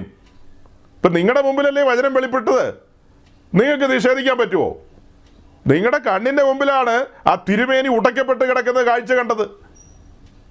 എന്നിട്ട് പരിശുദ്ധാത്മാവ് നിങ്ങളെ സകല സത്യത്തിലും വഴി നടത്താൻ കൈ പിടിക്കുമ്പോൾ നിങ്ങളോട് ചോദിക്കുക, നിന്റെ ശരീരവും അതുപോലെ ഒരു സമർപ്പിത ശരീരമായി ഏൽപ്പിച്ചു കൊടുക്കുമെന്ന് ചോദിക്കുമ്പോൾ കൊടുക്കാം. എൻ്റെ 2 കാതൊഴിച്ച് ബാക്കി മുഴുവനും വെച്ചേക്കാം ബലിപീഠത്തിൽ. എൻ്റെ 2 കാതൊഴിച്ച് ബാക്കി മുഴുവനും വെച്ചേക്കാം. എനിക്ക് വേറെ ഒന്നും വേണ്ട, ആ 2 കാത് മാത്രം മതി. അതെന്നാ ചുമ്മാ അങ്ങനെയൊക്കെ ഞാൻ എങ്ങനെ മനുഷ്യരുടെ മുമ്പിൽ നിൽക്കുന്നത്? എടാ നീ കേൾക്കണം കേട്ടോ. ആ ഗോൽഗോഥായിൽ പൂർണ്ണ നഗ്നനായി യൗവന പ്രായത്തിലൊരുവൻ പരസ്യമായി തൂങ്ങിക്കിടക്കുക. ആ കാഴ്ച കണ്ടിട്ട് വീട്ടിൽ പൊക്കോ. പൂർണ്ണ നഗ്നനായി അപമാനിതനായി നിന്ദിക്കപ്പെട്ട് ഒരുവൻ കിടക്കുക. ഞാൻ എങ്ങനെയാണ് മറ്റുള്ളവരുടെ മുമ്പിൽ നിൽക്കുന്നതെന്ന് കണ്ണു തുറന്ന് നോക്കുന്നേ. റോമാലേഖനം 3-ാം അധ്യായത്തിൽ അവനെ പ്രായശ്ചിത്തമാകുവാൻ പരസ്യമായി നിർത്തിയിരിക്കുക. പിച്ചള സർപ്പത്തെ കെട്ടിത്തൂങ്ങിയെന്ന് കണ്ടിട്ടില്ലേ? അതുപോലെ പാപമറിയാത്തവനെ നമുക്ക് വേണ്ടി പാപമാക്കി ഇപ്പോൾ ഗോൽഗോഥായിൽ തൂങ്ങപ്പെട്ട് കിടക്കുകയാണ്. എത്ര നിന്ദിതനായാണ് കിടക്കുന്നത്, അപമാനിതനായി. അതെല്ലാം സഹിച്ചത് ആർക്ക് വേണ്ടിയാണ്? എല്ലാവരും ചോദിച്ചില്ലേ ഇറങ്ങി വരാവോ എന്നൊക്കെ. ക്ഷണ നേരം പോലെ ഇറങ്ങി വരാൻ. എത്ര ലെഗിയോൻ ദൂതന്മാരാണ് അവിടെ നിൽക്കുന്നതെന്ന് നിങ്ങൾ കണ്ടോ? ഇതൊന്നും കാണാത്ത എന്നാ ബെന്തിക്കോസാ? എത്ര ലെഗിയോൻ ദൂതന്മാരാണ് അവിടെ നിൽക്കുന്നത്. ദൂതന്മാർ കൈകെട്ടി നിൽക്കുക, അനങ്ങാൻ മേല. പിതാവ് അനുവദിച്ചിരിക്കുകയാണ് തൻ്റെ പുത്രൻ ഇതിലൂടെ കടന്നു പോകണം. അവനെ പരസ്യമായി നിർത്തിയിരിക്കുകയാണ്, നിന്ദിതനായി നിൽക്കുകയാണ്. രക്ഷപ്പെടാൻ മേലെന്ന് ചോദിച്ചാൽ അങ്ങനെ രക്ഷപ്പെടാൻ പറ്റില്ല. എന്നെ രക്ഷിക്കണം. സ്വയം രക്ഷിക്കാൻ വന്നതല്ല, എന്നെയും നിങ്ങളെയും രക്ഷിക്കാൻ വന്നതാണ്. അതുകൊണ്ടാണ് അവനെ രക്ഷകൻ നമ്മൾ വിളിക്കുന്നത്. അവൻ നമ്മുടെ രക്ഷകനാണ്. അവൻ നമ്മുടെ കർത്താവാകണം. രക്ഷകൻ മാത്രമായാൽ പോരാ, അവൻ നമ്മുടെ കർത്താവാകണം. കടിഞ്ഞാണ് ഏൽപ്പിച്ചു കൊടുക്കണം. എനിക്ക് ഇതിലൊന്നും അവകാശമില്ല. ഈ ശരീരത്തിൽ എനിക്കൊരു അവകാശവുമില്ല. ഞാൻ ന്യൂജൻ പെന്തിക്കോസുകാരുടെ കൂട്ടത്തിലായിരുന്നു. പക്ഷെ ഈ വചനങ്ങളുടെ മുമ്പാകെ ഞാൻ എന്നെ തന്നെ സമർപ്പിക്കുന്നു എന്ന് ഇപ്പോഴാരെങ്കിലും, അല്ല മേലാൽ പ്രസംഗം കേൾക്കുന്ന ആരെങ്കിലും അങ്ങനത്തെ ഒരു സമർപ്പണാനുഭവത്തിലേക്ക് വരികയാണെങ്കിൽ നിശ്ചയമായും നിങ്ങൾക്ക് വേണ്ടി ഞങ്ങൾ ആത്മാവിൽ സ്തോത്രം ചെയ്യുകയാണ്. ആ ദൈവികമായ അനുഗ്രഹത്തിലേക്കോ ദൈവികമായ തേജസ്സിലേക്കും സ്വർഗത്തിലെ ദൈവം നിങ്ങളെ നയിക്കട്ടെ എന്നുള്ള ആശംസ ഞങ്ങൾ അഡ്വാൻസ് ചെയ്ത് പറയുകയാണ്. എന്താ ധരിച്ചത്? പർവ്വതത്തിലെ മാതൃക പ്രകാരം പണി തീർന്ന കൂടാരത്തിലേക്ക് തേജസ് ഇറങ്ങി വരുന്ന കാഴ്ച ആത്മാവിൽ കാണ്. പർവ്വതത്തിലെ മാതൃക പ്രകാരം യഹോവ കൽപ്പിച്ചതുപോലെ തന്നെ പടതതിനകത്തേക്ക്. തട്ടാൻ്റെ മുമ്പിൽ പോയി കുനിഞ്ഞിരിക്കാനല്ല വേണ്ടത്. നീ തട്ടാൻ്റെ മുമ്പിൽ കുനിഞ്ഞിരിക്കുമ്പോൾ ഓർത്തോ, യോഹന്നാൻ 14:23 വായിച്ചത് കേട്ടില്ലേ? യോഹന്നാൻ 14:23 എന്താ കണ്ടത്? എന്നെ സ്നേഹിക്കുന്നവൻ എൻ്റെ വചനം പ്രമാണിക്കും. ആ വചനത്തിനകത്ത് എഴുതിയിട്ടുണ്ടോ തട്ടാൻ്റെ അടുത്ത് കൊണ്ടുപോയി നിന്റെ സൗന്ദര്യം കൂട്ടണമെന്ന്? തങ്കുവിൻ്റെ ഒരു ശിഷ്യയെ കഴിഞ്ഞ ദിവസം പറയുക, അയ്യേ ഒരു സ്ത്രീക്ക് സൗന്ദര്യം കൂട്ടാൻ ആഗ്രഹം ഉണ്ടാവില്ലേ എന്ന്. തങ്കുവിൻ്റെ ശിഷ്യ അതല്ല, അതിലപ്പുറവും പറയും, ഭ്രാന്ത് പിടിച്ച ആൾക്കാർ. ഈ കഴിഞ്ഞ ദിവസം ഞാൻ ഒരാളോട് പറഞ്ഞിട്ടിരിക്കുക, തങ്കുവിൻ്റെ കൂടെയോ നരകത്തിൽ പോലും നിന്നെ എടുക്കില്ലെന്നാണ് പറഞ്ഞത്. നരകത്തിൽ എടുക്കണമെങ്കിൽ അതിനൊരു സ്റ്റാൻഡേർഡ് വേണം.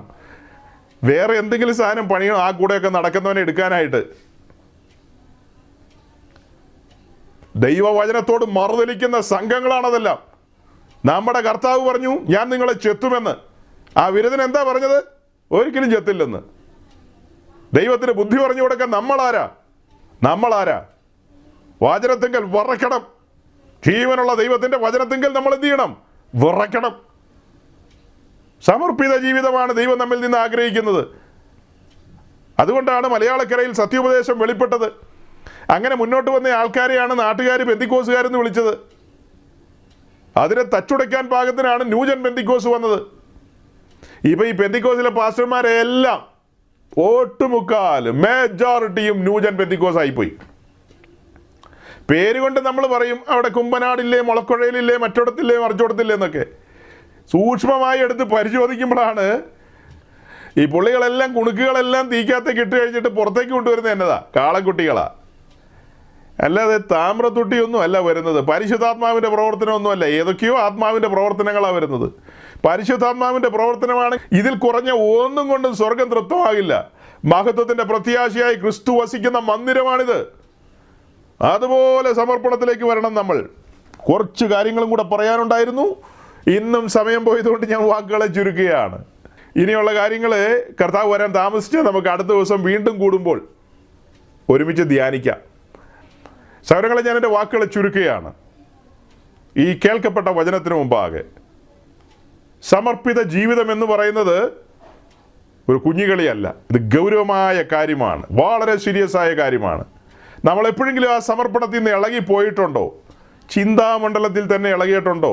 അതൊക്കെയാണ് ഞാൻ ഫോട്ടോയുടെ കാര്യമൊക്കെ പറഞ്ഞത്. നമ്മൾ ആരെന്ന് തിരിച്ചറിയണം.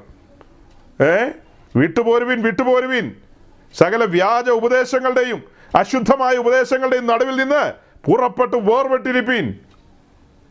ഇന്നത്തെ എല്ലാ ന്യൂജൻ പെന്തിക്കോസിൻ്റെ ഇടയിൽ നിന്നും, അല്ല ഇവിടെ ഈ പെന്തിക്കോസ് എന്ന് പറയുന്ന അതിൻ്റെ ഇടയിലും ഉപദേശ പെശുകാർ ധാരാളമാണ്. പുളിപ്പിൻ്റെ ശുശ്രൂഷ ചെയ്യുന്നവരുണ്ട്, പുളിപ്പിൻ്റെ ഉത്സവം നടത്തുന്നവരുണ്ട്. നമ്മൾ പുളിപ്പില്ലായ്മയുടെ ഉത്സവത്തിന് വന്നവരാണ്. പുളിപ്പിൻ്റെ ഉത്സവത്തിൽ നിന്നൊക്കെ വേർപെട്ട് പുറത്തു വരുവിൻ. വേർപെട്ട് പുറത്തു വരുവിൻ. അങ്ങനെ ആ സമർപ്പിത ജീവിതത്തിൽ നമുക്ക് മുൻപോട്ട് പോകാം.